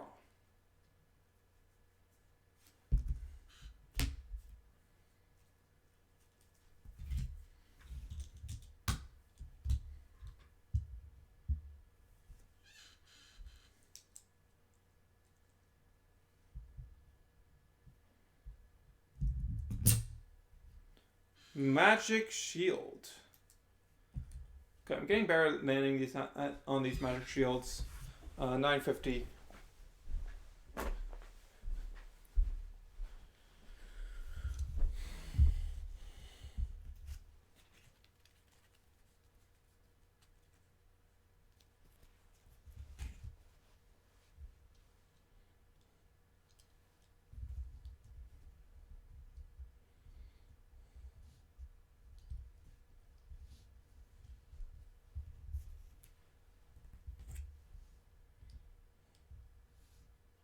Wait, we didn't draw and charge.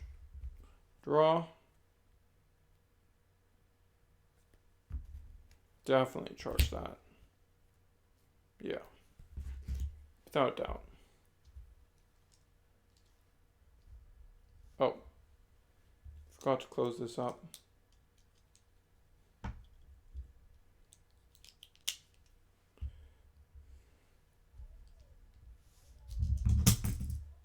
Oh, man.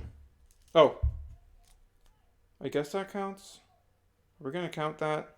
I really need a ruling on that. What happens when, like, you pick it up and it keeps it for a bit, but then it...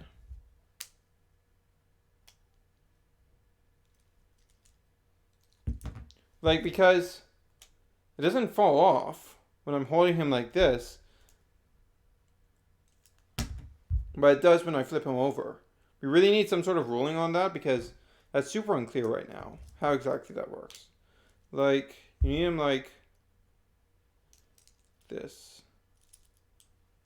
And you need him like that right now.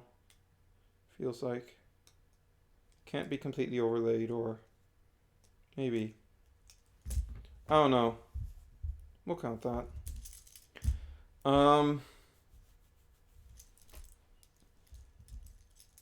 Yeah. Nah. We're not counting that. That's cheap. It doesn't even change my damage output. 950 versus 950.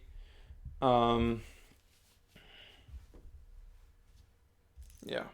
Yeah, I'll just take that loss. It's gonna evolve.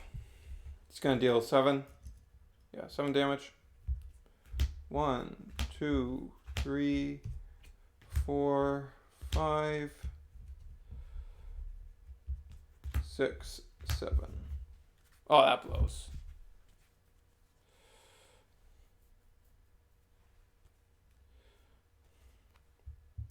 Evolve.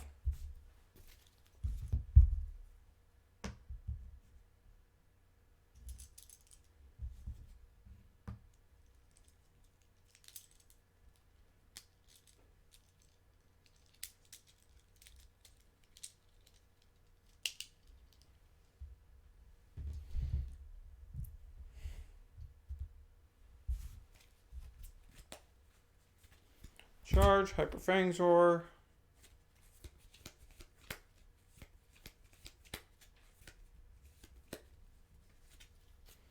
Yeah, I'm rolling Hydrus.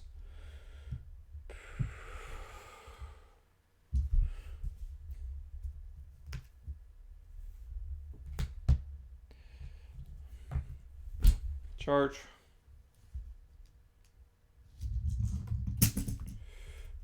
Okay, sure, I'll take that. I will take that, no problem.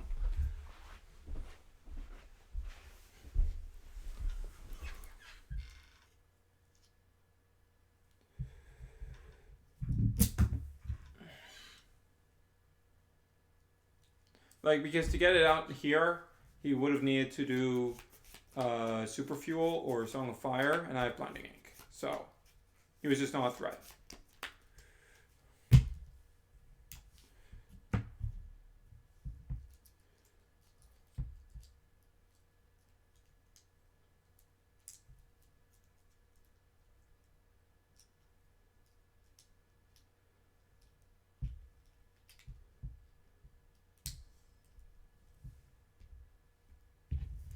So he takes 7 damage. Wait, it's turn 3. Yeah, he can just do that. That really sucks. That really freaking sucks.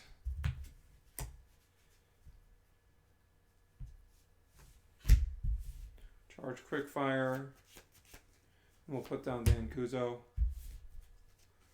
Because we're not winning any other way with Elcor.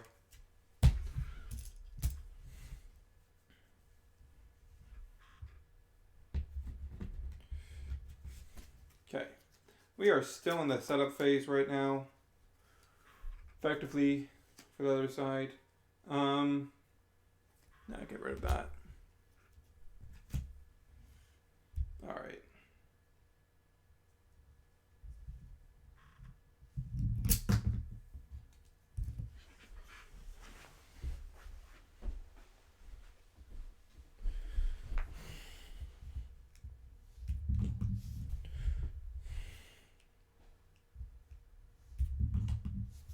Okay, what am I doing wrong here?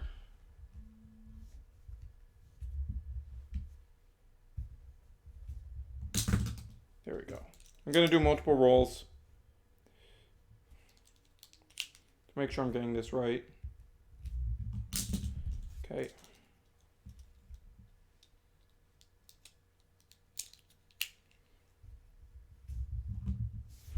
No. No. Yep.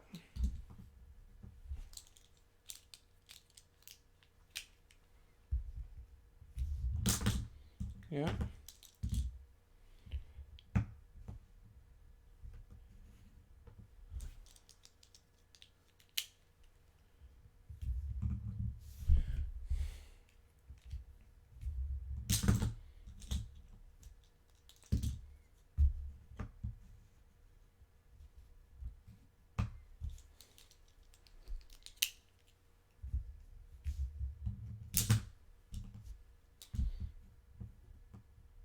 All right, this is the real one.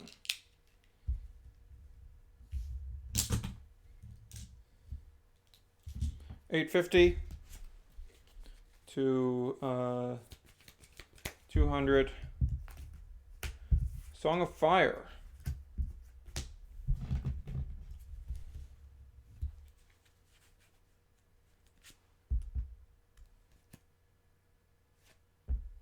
So it would be Get Down Mac, right?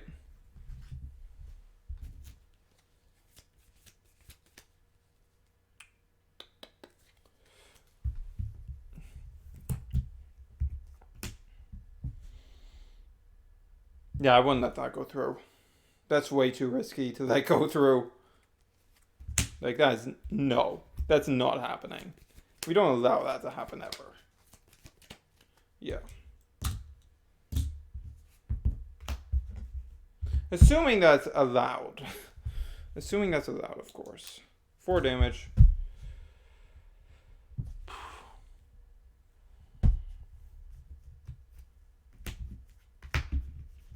And of course he does. Drop Infernal Wings.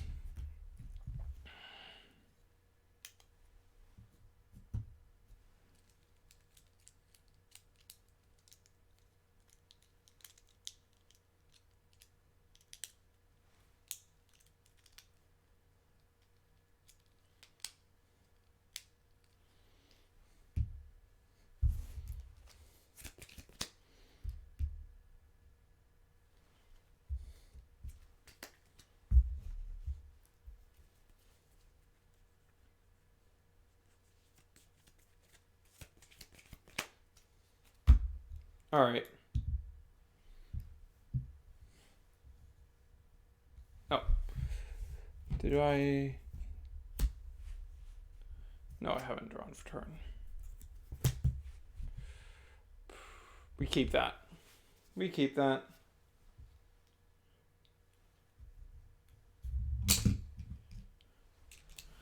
$750.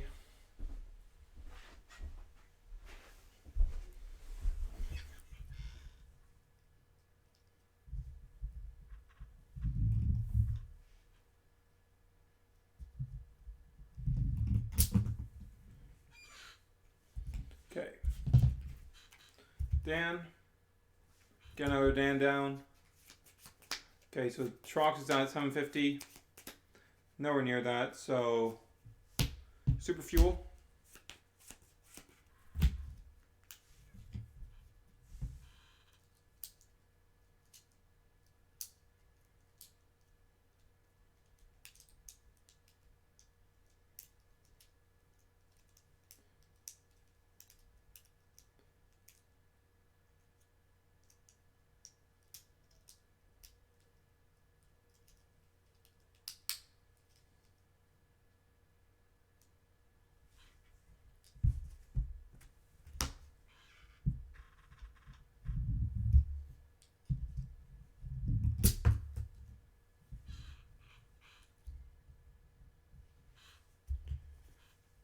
Barbacuzo. Air Zero. Quick Fire. Man, it's actually popping off for once. Deal 1 damage. But unfortunately, it popping off means I have to continue to re-close this freaking Howl Core.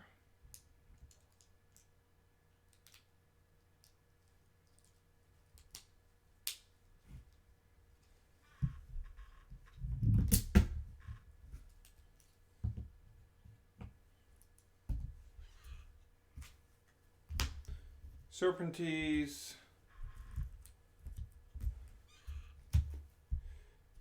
And there it is. That's what I was looking for. We are now at 15. Alright. So what do we need to beat this? 750. We're at 750 right now. Greater water boost will put us up to 1150. Right? That's all we need, right? That's all we need, right? No, of course it's not. What am I, stupid? Freaking stupid. How stupid can I be? I obviously need more than that. I need both of these. Yeah. Yeah, I need to use both. That's unfortunate. That means I can't Hyper Fangzor. Yeah, that sucks.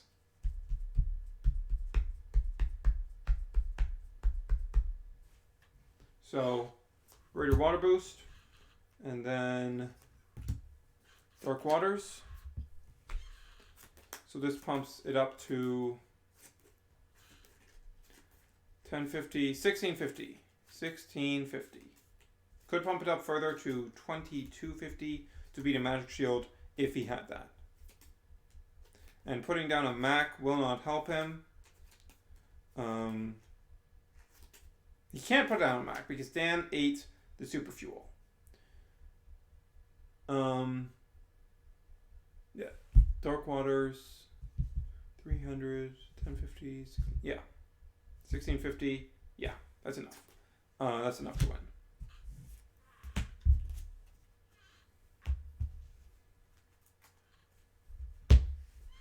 Okay. Okay. So, close up this Howl Core once more.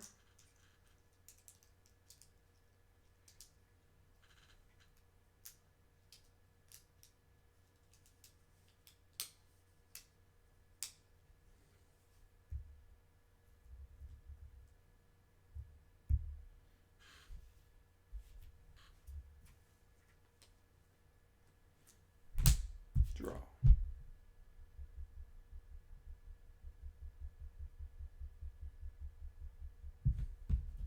Charge. Yeah. Okay. Yeah. Oh, what am I doing? I haven't taken the damage yet because this is big damage.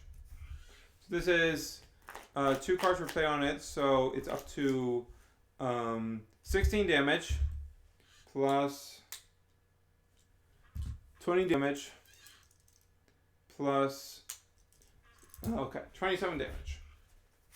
1, 2, 3, 4, 5, 6, 7, 8, 9, 10. 10.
Draw.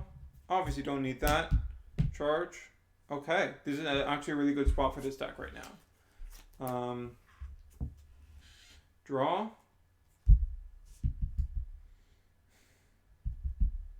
Oh, I don't want to lose this. Okay, so I have to be aware that he only has one card in hand, so he could very easily get off. Yeah. In 2 Dans, likelihood of Miter Mac is very, very high. Very, very high. So I have to. I absolutely have to. Will I even get my damage high enough?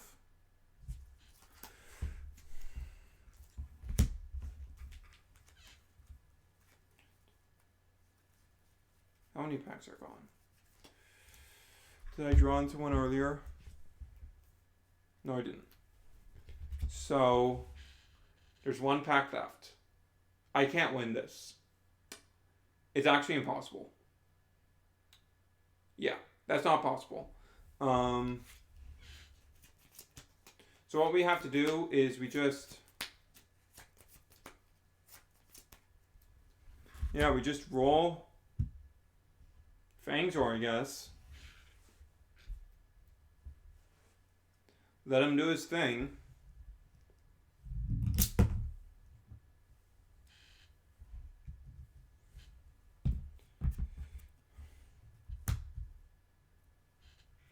Oops, not yet.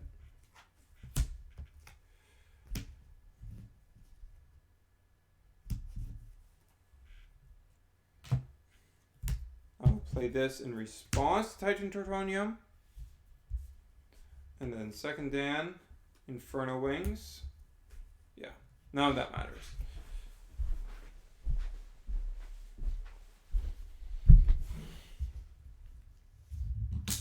Roll Fangzor, lose to Mac, take big team attack.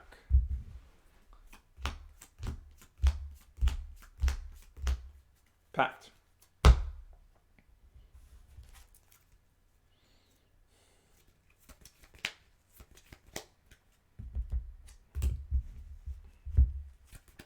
Then, end of turn, draw 3.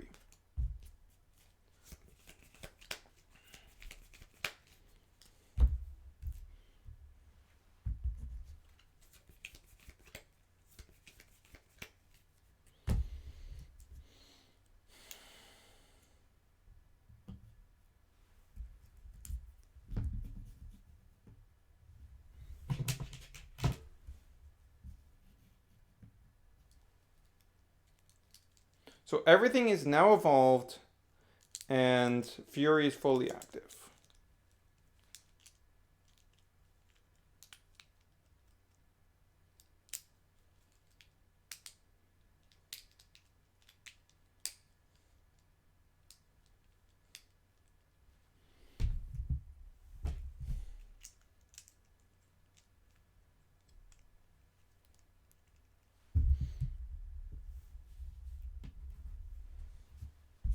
All right.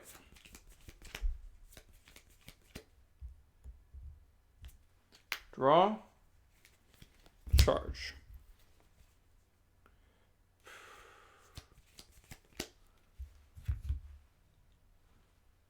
Trox. Oh, and he draws an extra card off Barbara.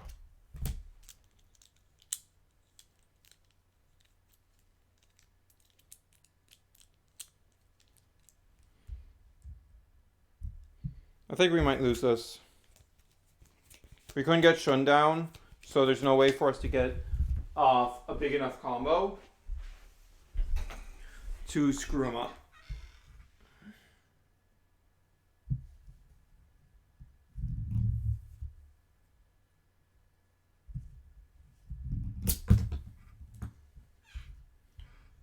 $21.50. Dan. There's 0. Goes back on top. Lifts other Dan. Oh! No, this would be draw for turn. Then would be charged. No. Wouldn't charge either because you can use both. Then Dan happens. Whiffs it. Spend air 0 just to get it out of hand.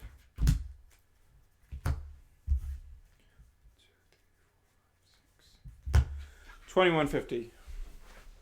And it's going to be 28 damage. That is what we need to beat.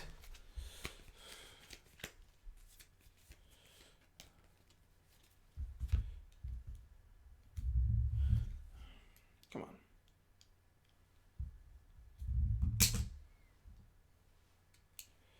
Okay, so we're at 9.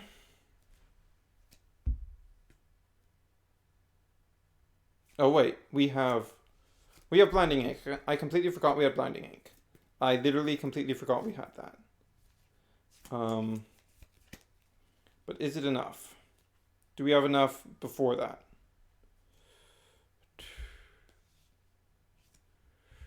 300, 600, 1200, 850.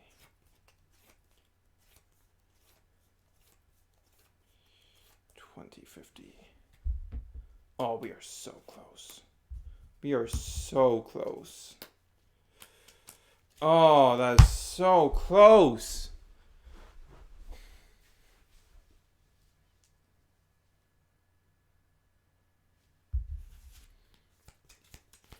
Oh. That is... Yeah, we're 1 energy off. Plus 300, plus 600, plus 1200.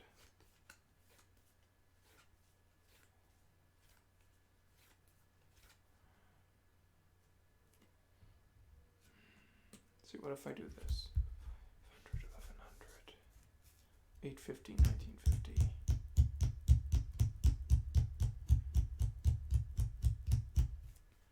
Yeah, that's 1 energy off from winning. Or if we land on a shield. If we land on a shield, we go Hurricane Winds, Bubble Net. That's 1200.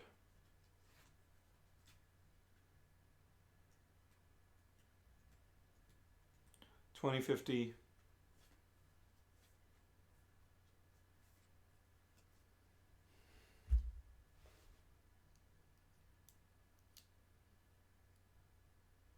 $20.50.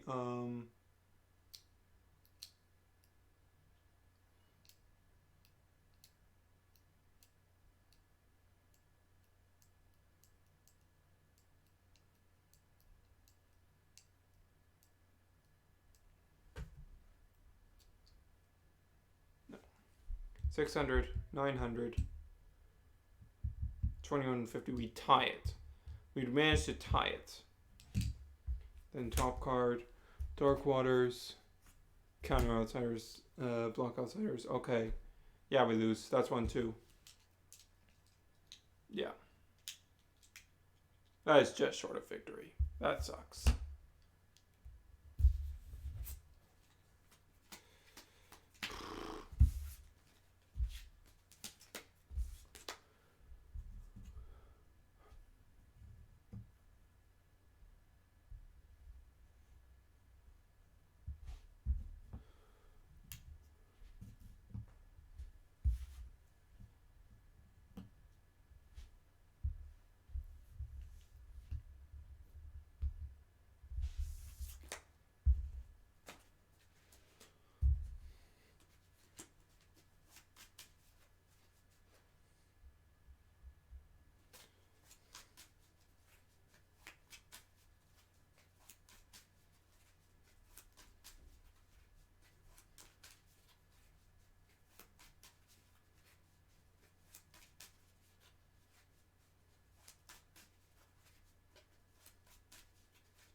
I didn't forget anything, right? No, I didn't. Yeah, I didn't forget anything else.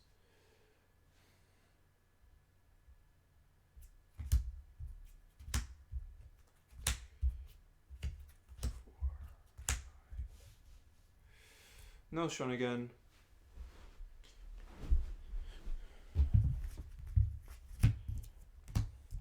But yeah, to be fair, he did get down like a god hand there. Like, he got down Double Dan, Barbara, like, he got down everything he could have possibly asked for.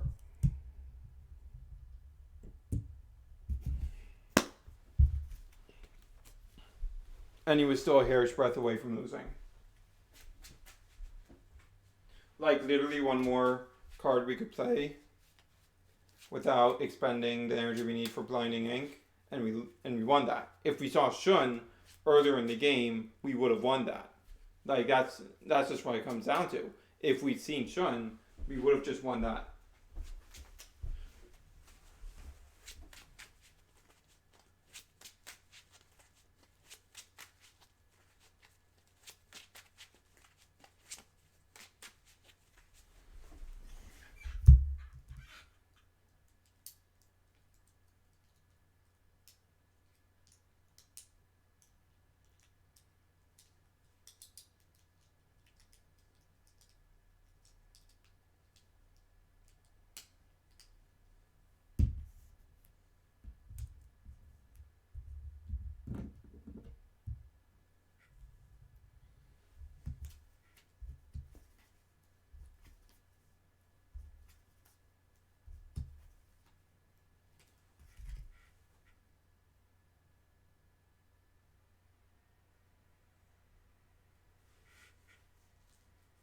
Okay.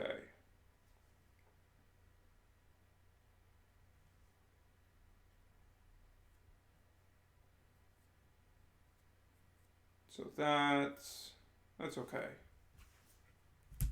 That gets charged. What do we charge here?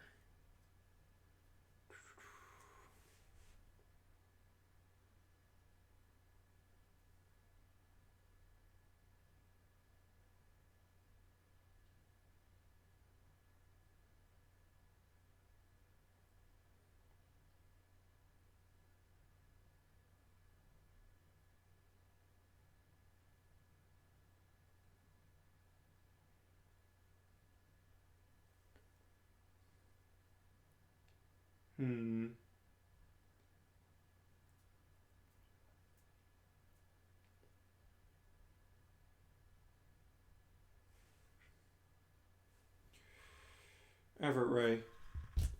Yeah. Yeah.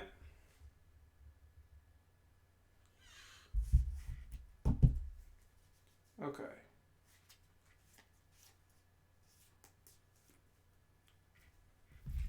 So this is game 4.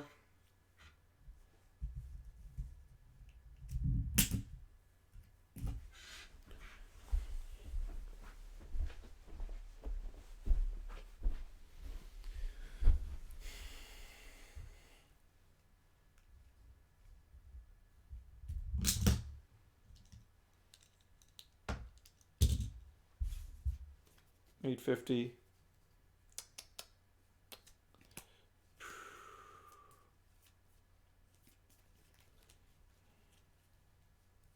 We could match that. But instead we'll just deep dive, just draw a card.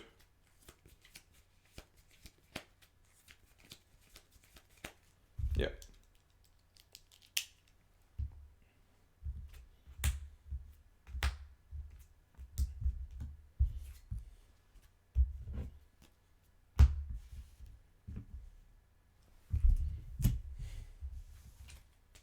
Draw. Okay, we got Shun. That's what we really need to see. Okay. Yeah.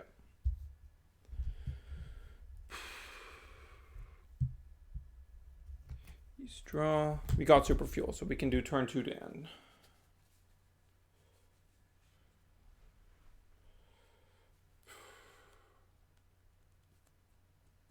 Oh, this is a hard charge. Yeah, I guess we charge that. Because we don't want to get rid of Quickfire, because Quickfire is now extra Dan procs.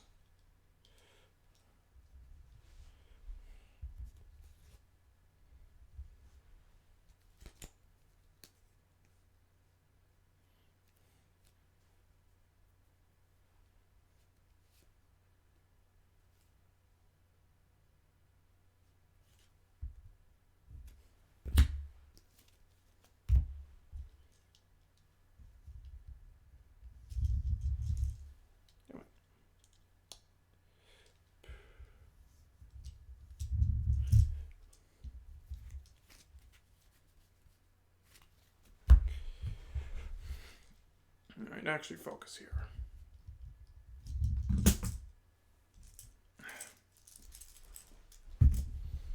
Why aren't I getting his double grabs again? It's because of the way I'm angling it.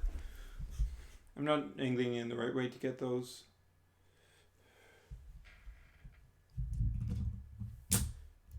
Alright. So 950. But the goal here is not to win.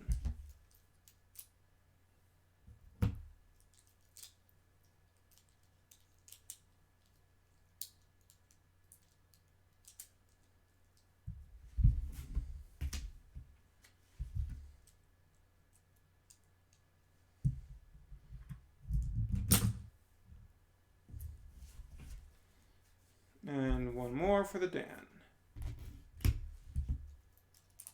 And return that back to the field.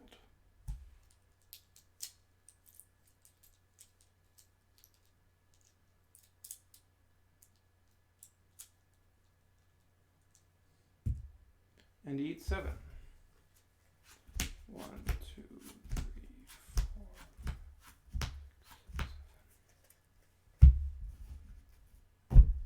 7.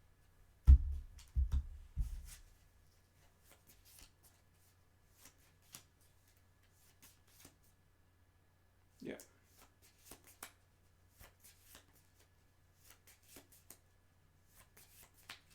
Yeah.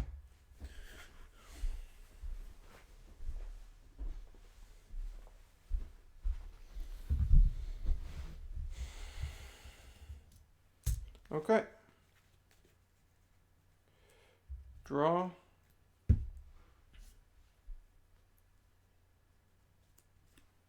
Charge. Draw. Get down the shun. Roll the fangs or.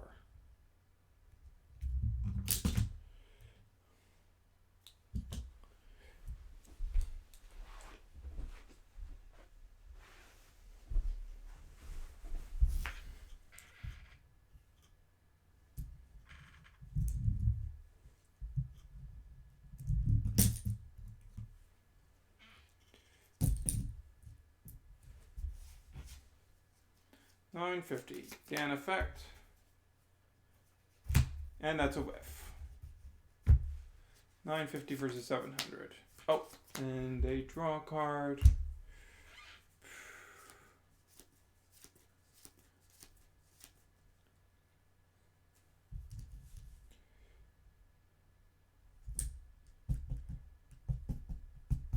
Yeah, we just might have Cyndius. Do we? No, we're winning. We're winning because of the magic shield. So yeah. We deal 5 damage. 1, 2, 3, 4, 5. Oh, you're kidding me right now. Double? They were right on top of each other? Ugh.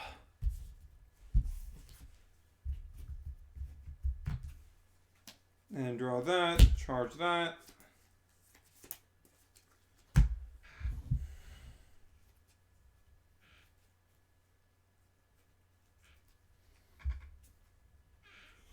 Draw.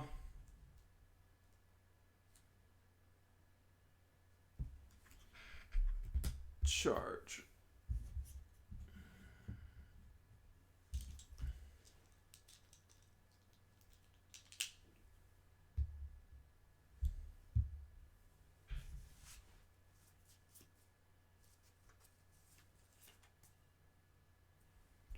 Draw.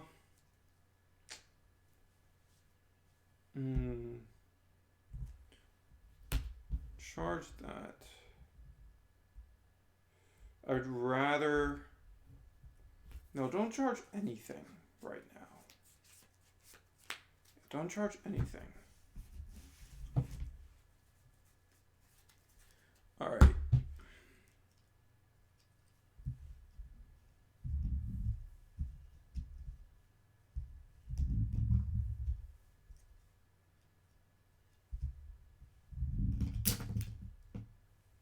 Or that, okay. Sure.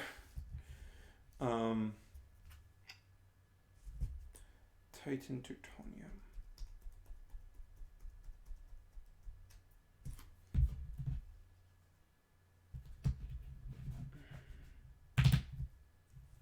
Yeah. However, what we're going to do is we're going to respond with 2 quick fires.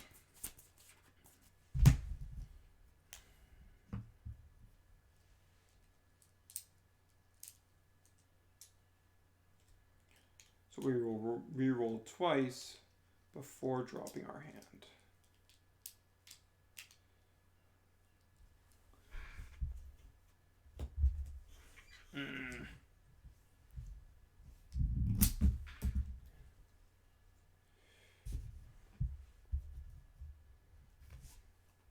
So wait. Dan goes on standby. Then second quick fire resolves.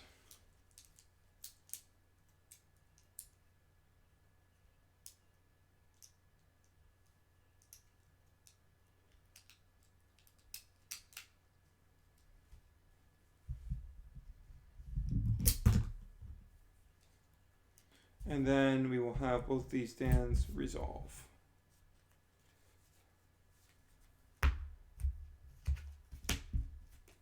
Super fuel. Yeah.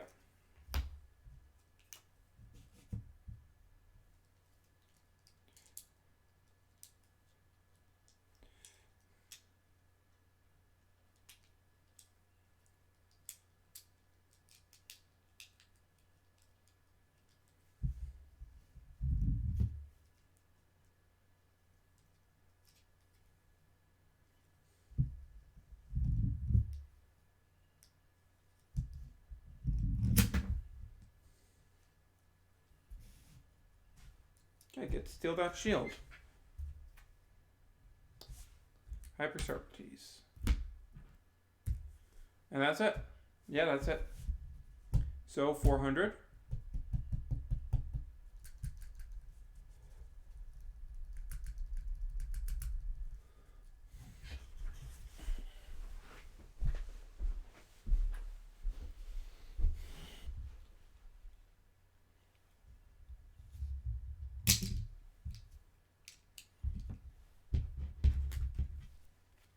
Draw a card. It was the boy.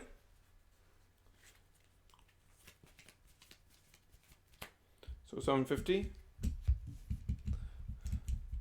That. Yeah, there's no need for me to do anything else. Except maybe Bubble Net.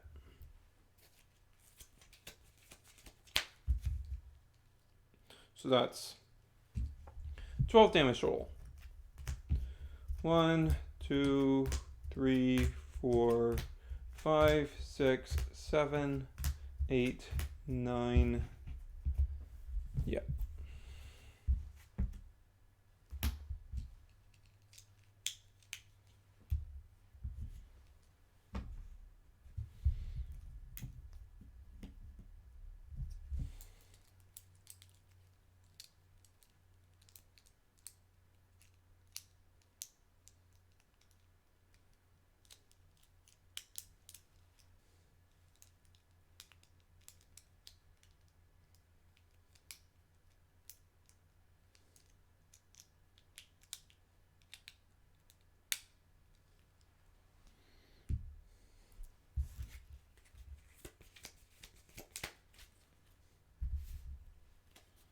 Draw.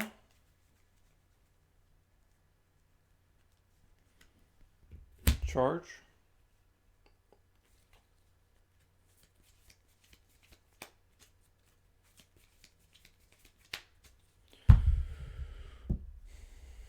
Yeah, we go with Trox again.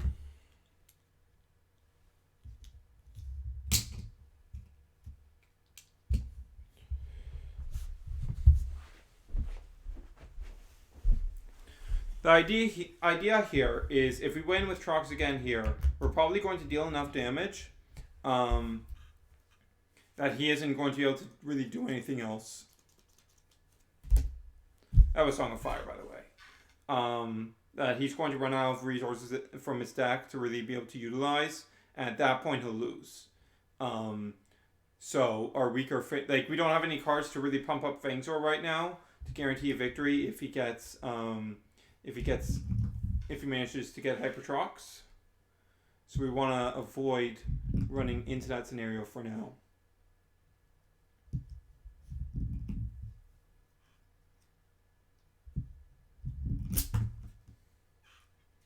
Okay. Dan, Pact of Darkness. Okay. So this attack is going to mean nothing. Basically. So in that case, have we drawn yet? No, we haven't drawn yet.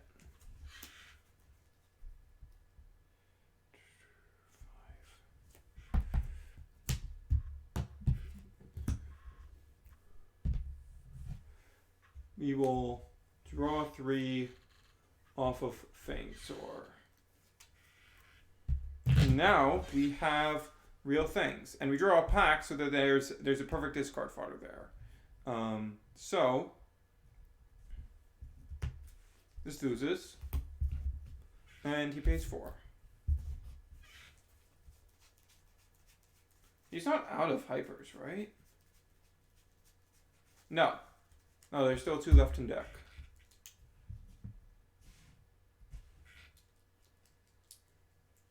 And like, say for example, he did have hyper, and we didn't go for that Titan Draconian.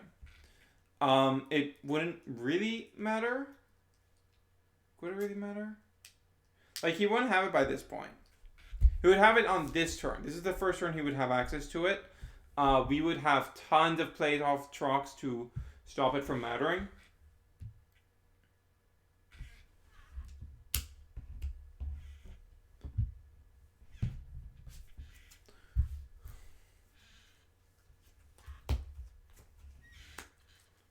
Okay. I'll keep that in case I want it for something.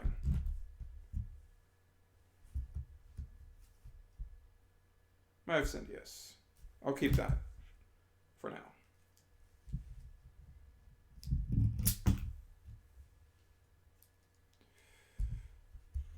$350. And it's another pact. So again, this battle does not matter. Okay.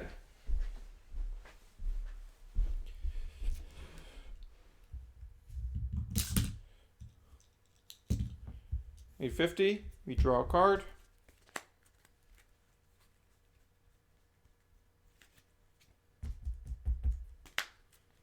Ooh, that's a thing. Okay, so we drew into Unstoppable. So what we're going to do here is we're going to Dark Waters.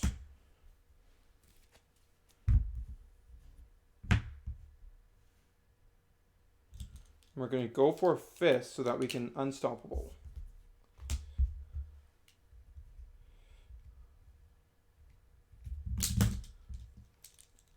Because he kept whatever card that is for a reason. So, no, we won't draw a card because we're already going to be over the limit. Unstoppable.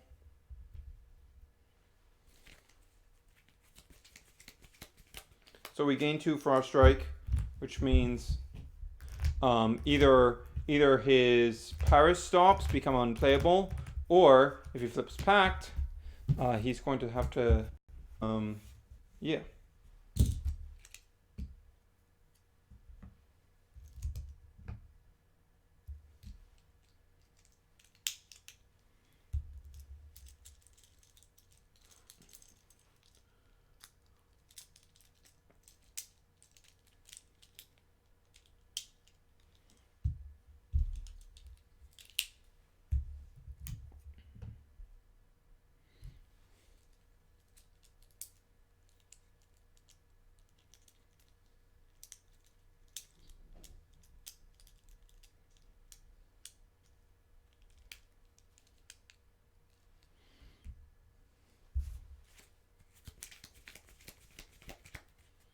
All right.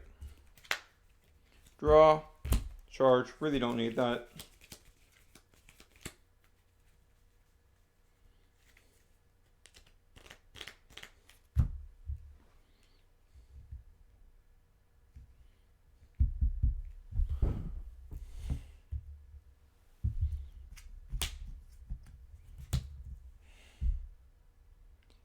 And that's a problem.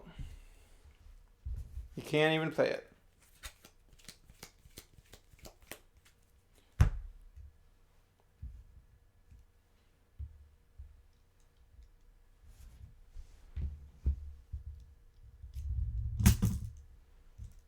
Double pickup. So that's going to be 10 damage. The reason we rolled Hydra's Ultra there is because I want to save Trox just in case. And Hydras would be able to ignore Pact and would be able to do a double pickup to do enough damage to threaten game.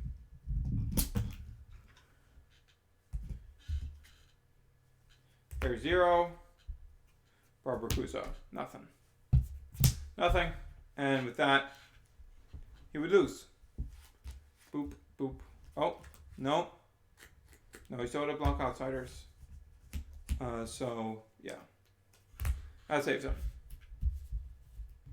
So, this turn, he can finally get out.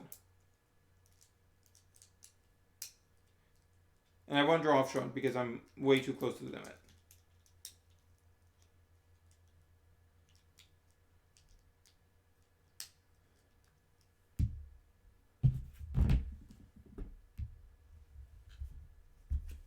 We'd finally be able to get out at Hyper Howl Core. It's finally going to do it this turn. With 3 cards left in deck. Making it near impossible for him to pull out a full victory here. But hey, he's going to get out of Hyper Howl Core.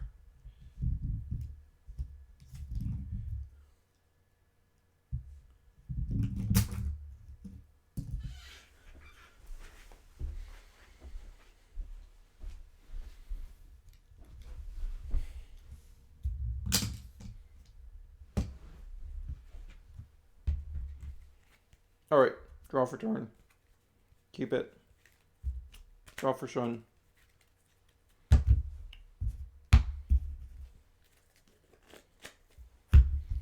Dan activates. Get another Dan. Howl Core.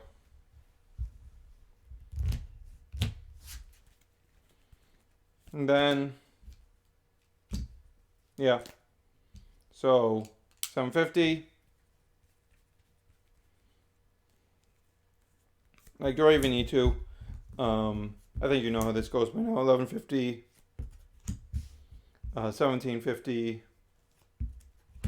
That's just paying the first 3. 3050. Like, and I have all of these plays still in hand, plus Everett Ray. Like, you know how this goes. Yeah. 2-2. 1 game left to go.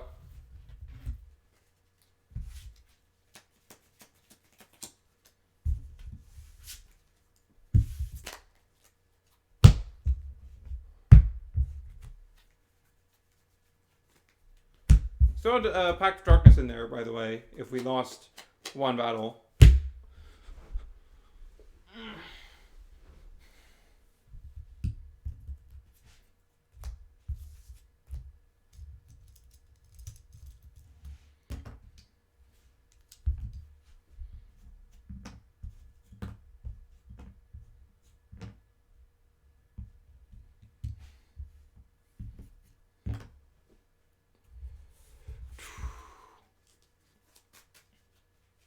Alright, let's do this final game.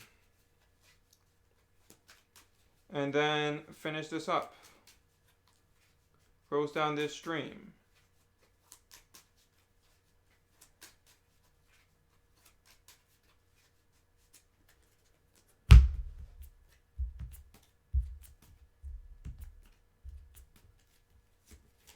Alright, that is really solid. We've got Deep Dive for Draw Power, Shun Kazami to set up, Binding Ink to stop Might, Hyper Trox. Like, we got everything we could want. That's perfect. That was really perfect. So turn 1, we eat Tertonium. Turn 2, we roll Hydrus. What do we want to do there? Do we roll Hydrus first? No, yeah, we roll Hydrus first. We will roll Hydras first.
All right.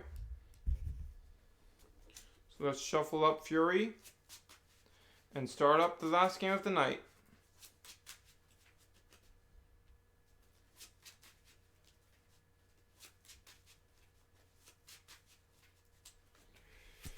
One, two, three, 4, 5. There's a pact in there. That is not a good hand.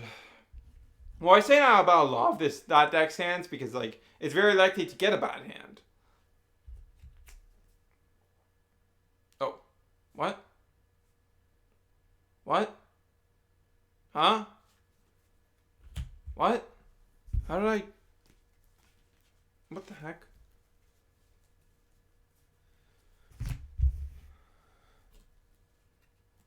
Okay. What the heck? Okay, I'll give it another shot. Because apparently, I'd taken 5 cards out. I don't know how that happened. I'm so confused. Okay.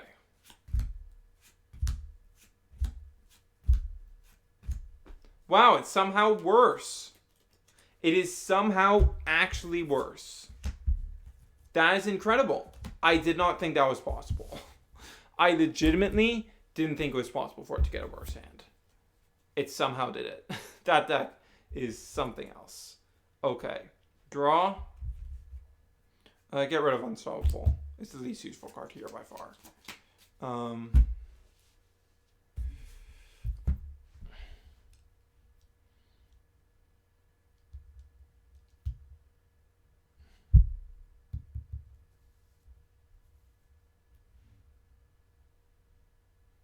Okay.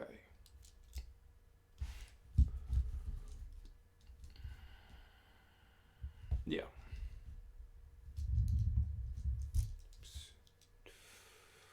Remember, I have deep dive, so do it from the right angle. That's the angle I was supposed to do it from. Oh well. It's optimal core grab, but whatever. Whatever.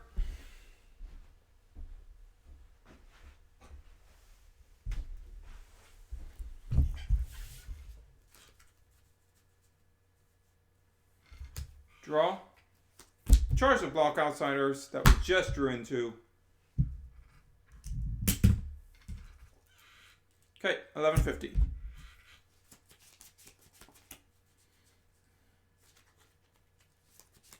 I mean, yeah, just eat 3.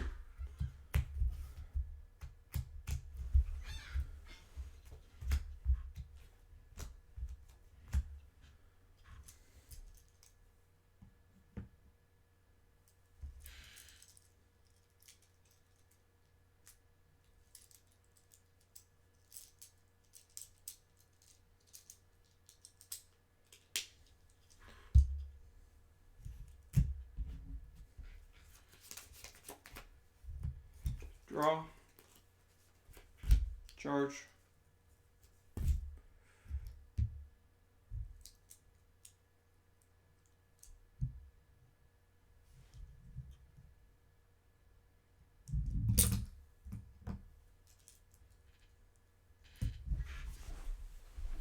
$9.50. It's going to be easy for hiders to match.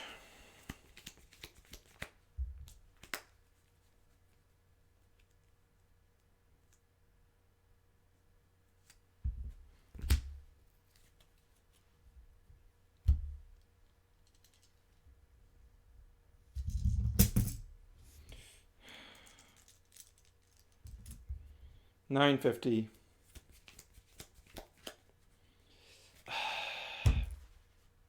Yep. Wave slash, Tertonium. So I take 5. 3, 4, 5. That is annoying. That's really annoying. Evolve Trox.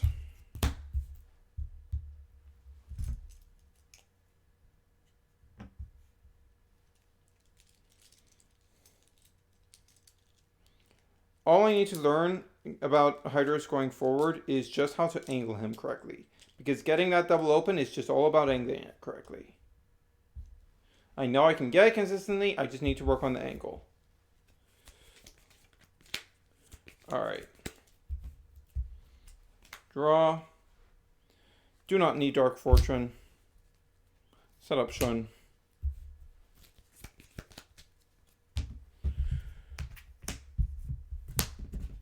Though that's actually fairly risky.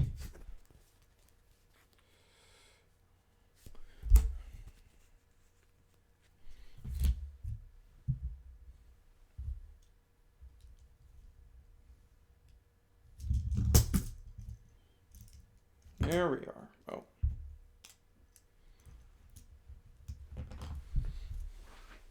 It obviously didn't immediately toss that off, so I'll count it. I will let it be.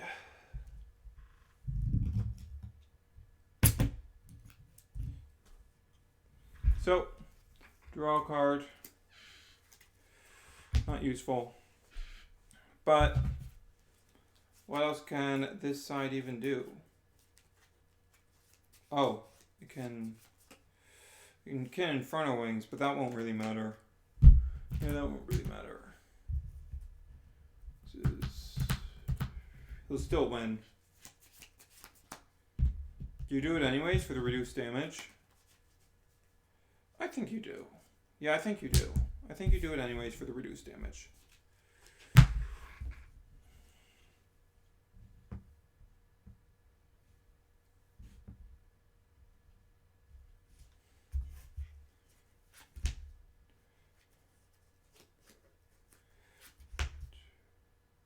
Oh, it's only 1, right.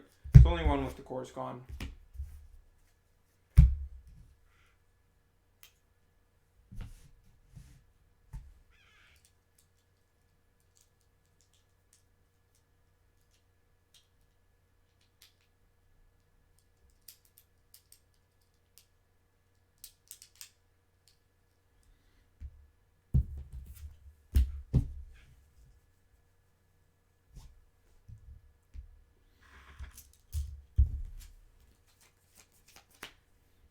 Draw.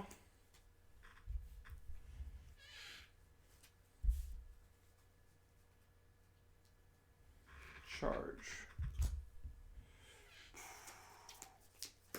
Okay, I think I'd go with Fangs Roar this round.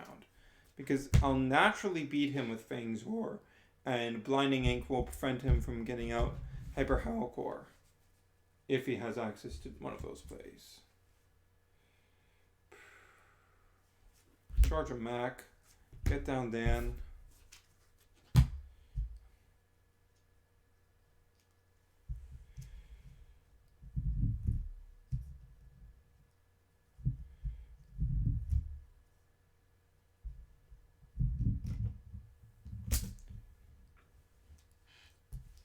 Dan effect.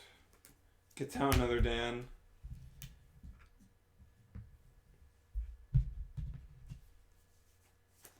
Quick fire. Oh wait. That's gonna go to hand from Shun.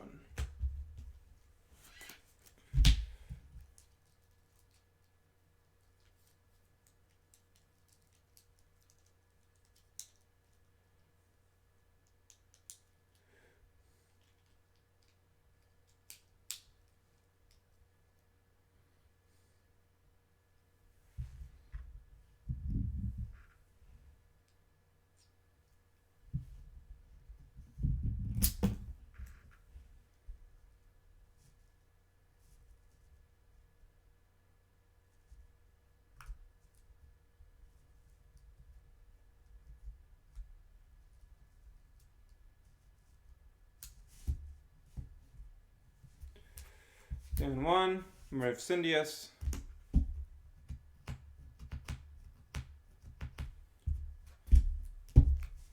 Dan 2, Barbacuzo.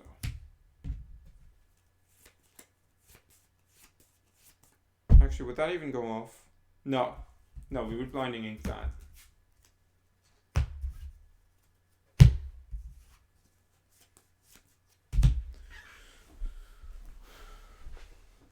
So yeah, this wouldn't even leave.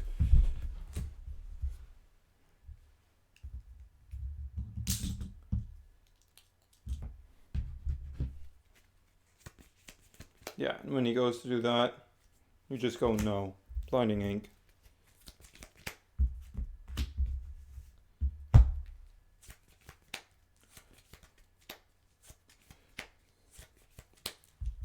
Yeah.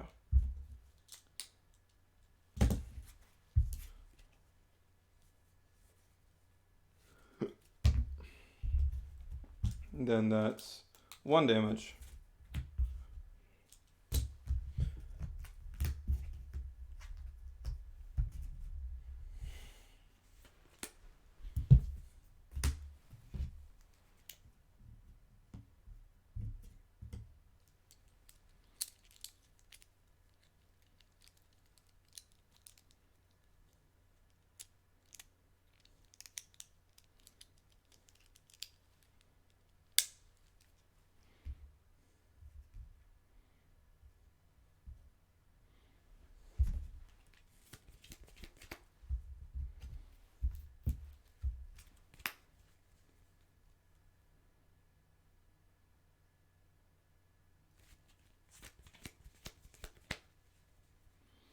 I don't need to use Hype Fangs Roar for a long time, so I'm going to charge that. So for this side, draw a card,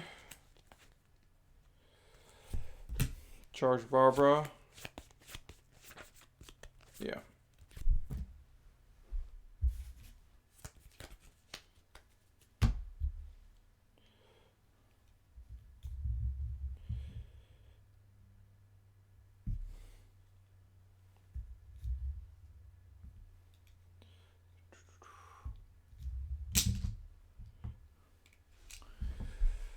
$750.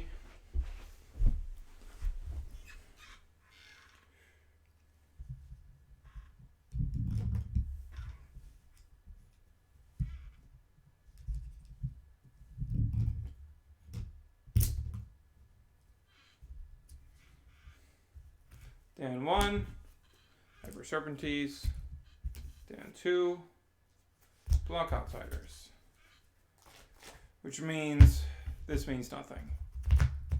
This battle is meaningless. 750 on 750.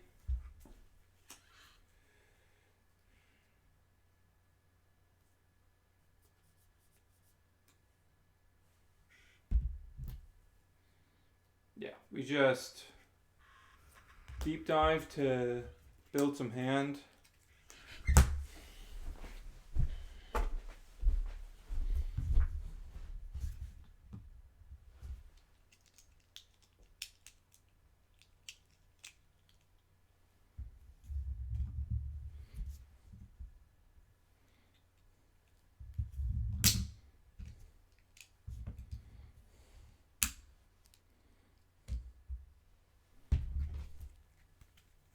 Then we draw one more card. And we have enough B power to win. Then he flips this. And yeah.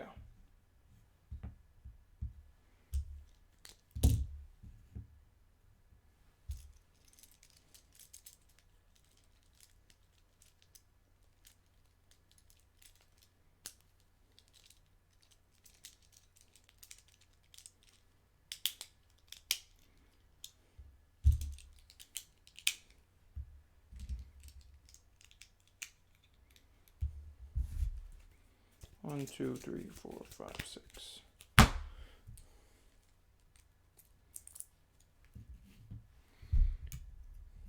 Now he gets all his magic shields back on the board. Wait, he didn't win. He didn't win. What am I doing? Double team attacks don't exist.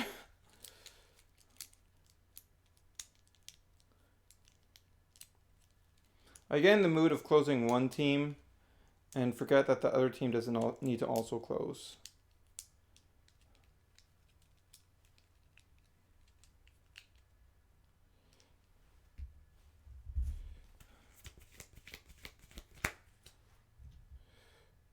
Draw. Charge the Hyper Trox.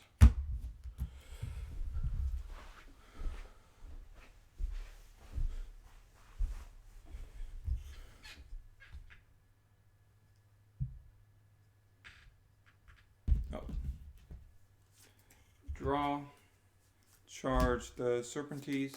We could draw both of these this turn as a possibility.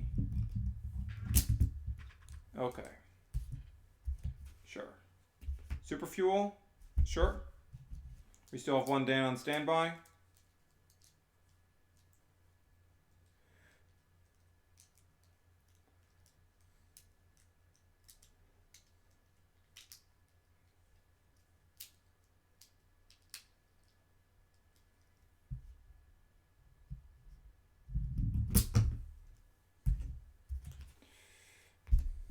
Hyper Howlcore, two more Dans. Super Fuel, okay.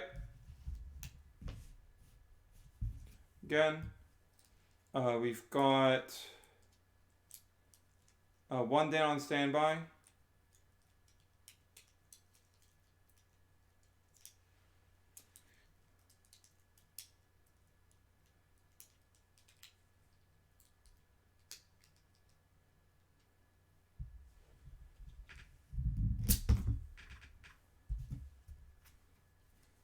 I have Syndius. Yeah. Mac. Yeah. Quickfire. Okay. We have no Dans on standby right now.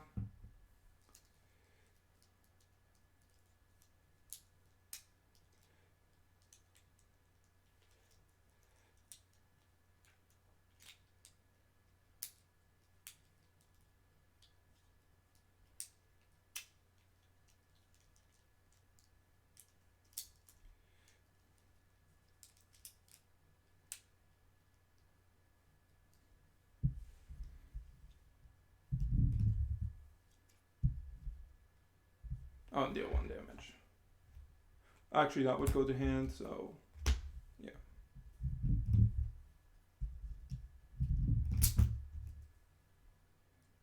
Okay, Dans go off. And that's the end of that. Okay. And lastly, we play a Might and a Mac. So how much extra damage do we have? 1, 2, 3, 4, 5, 6. 6 extra damage. On top of our existing 25, so we're at 31. We're at 31! That might be a bit difficult to take down, but it's okay. It's okay.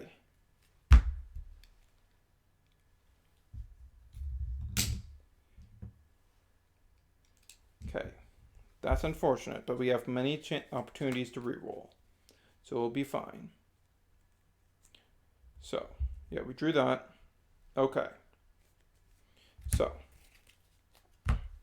deep dive. Return to the field.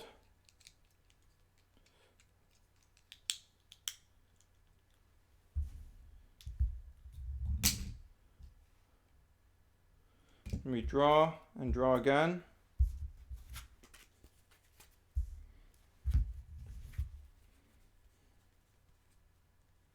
Then we Dark Waters.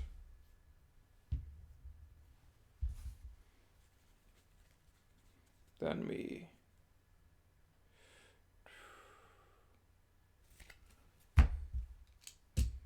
no. Let's map this out first. Dark Waters and Tides. So that's 4. It's 4 cards played. So that's plus 16 damage. 9, 25. We need to beat 31. Okay, no, we need the rerolls. We need the rerolls to get more 1 costs. Okay, draw a card. Okay.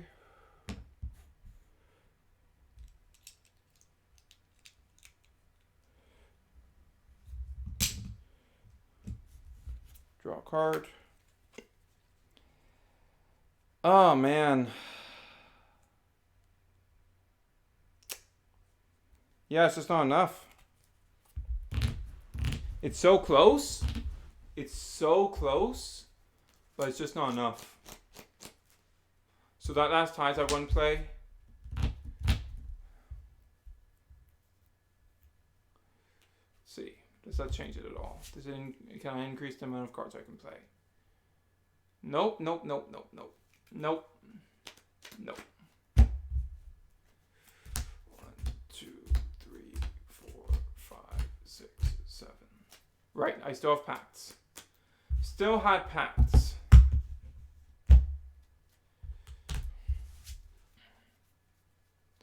So, ditch this. Also, get down Everett while we have the chance. Okay. Okay, it's all good.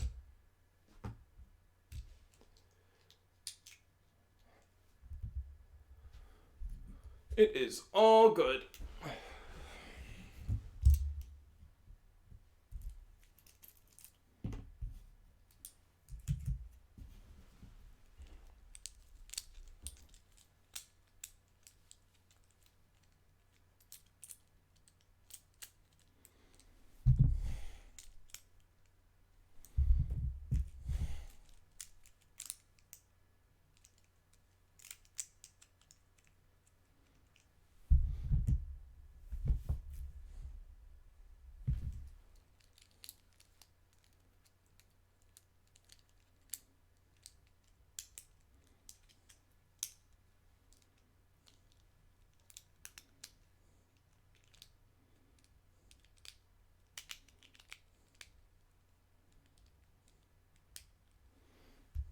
Okay. So, if I had 1 more energy, I would have been able to beat that, by the way. 1 more energy, would have been able to beat that. Draw. That sucks. That's really bad.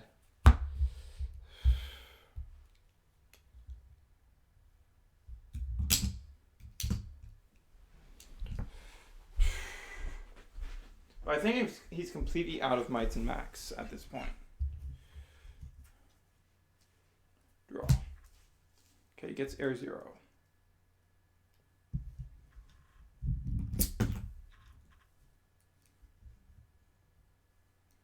Okay. Then 1. And that's an entire whiff. But it doesn't matter if he loses.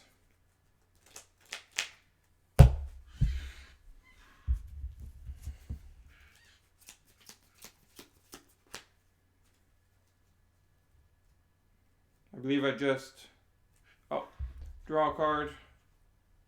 I believe I just Hurricane Winds into Bubble Net.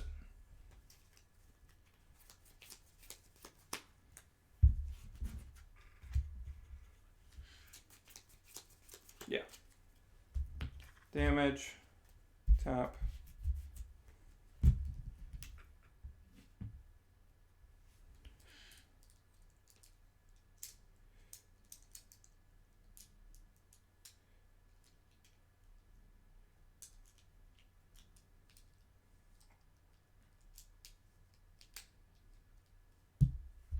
Draw.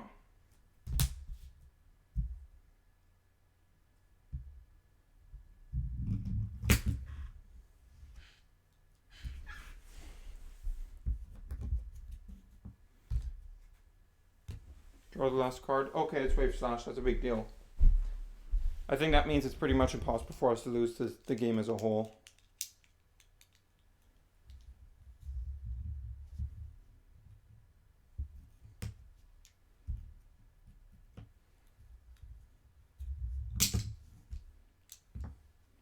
$700.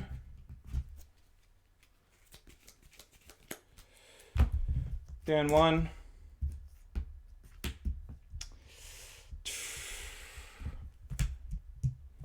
Resolve. Respond. Air 01. Song of Fire. Air 02. And that's a whole whiff.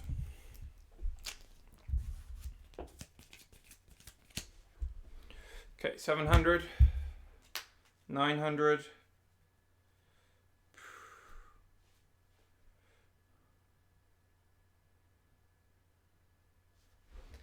Oh, that's so annoying.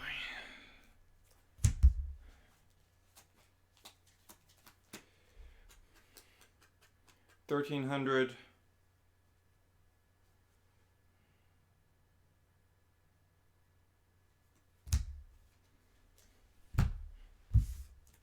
Yeah.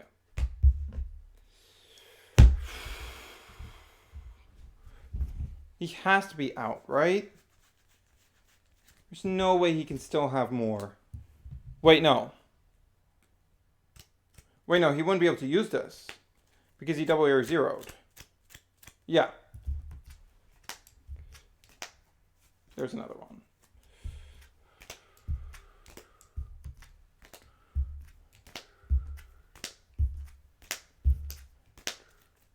So it's either 3-2 or 2-3, depending on how you look at it. But he only got that off like by sacking like a god. Alright. Pretty satisfied with that. This is still combo decks, which is what this deck would still do the best against. After this, we're moving into like core type decks. What else? Heroes? Let's do Heroes next. We'll do Heroes next stream. Because I think Heroes is the last combo deck that this deck might have a decent matchup against. So, we'll do Heroes next. And Heroes is the last time, well, Magnus. Magnus. Alright, we'll see how that goes.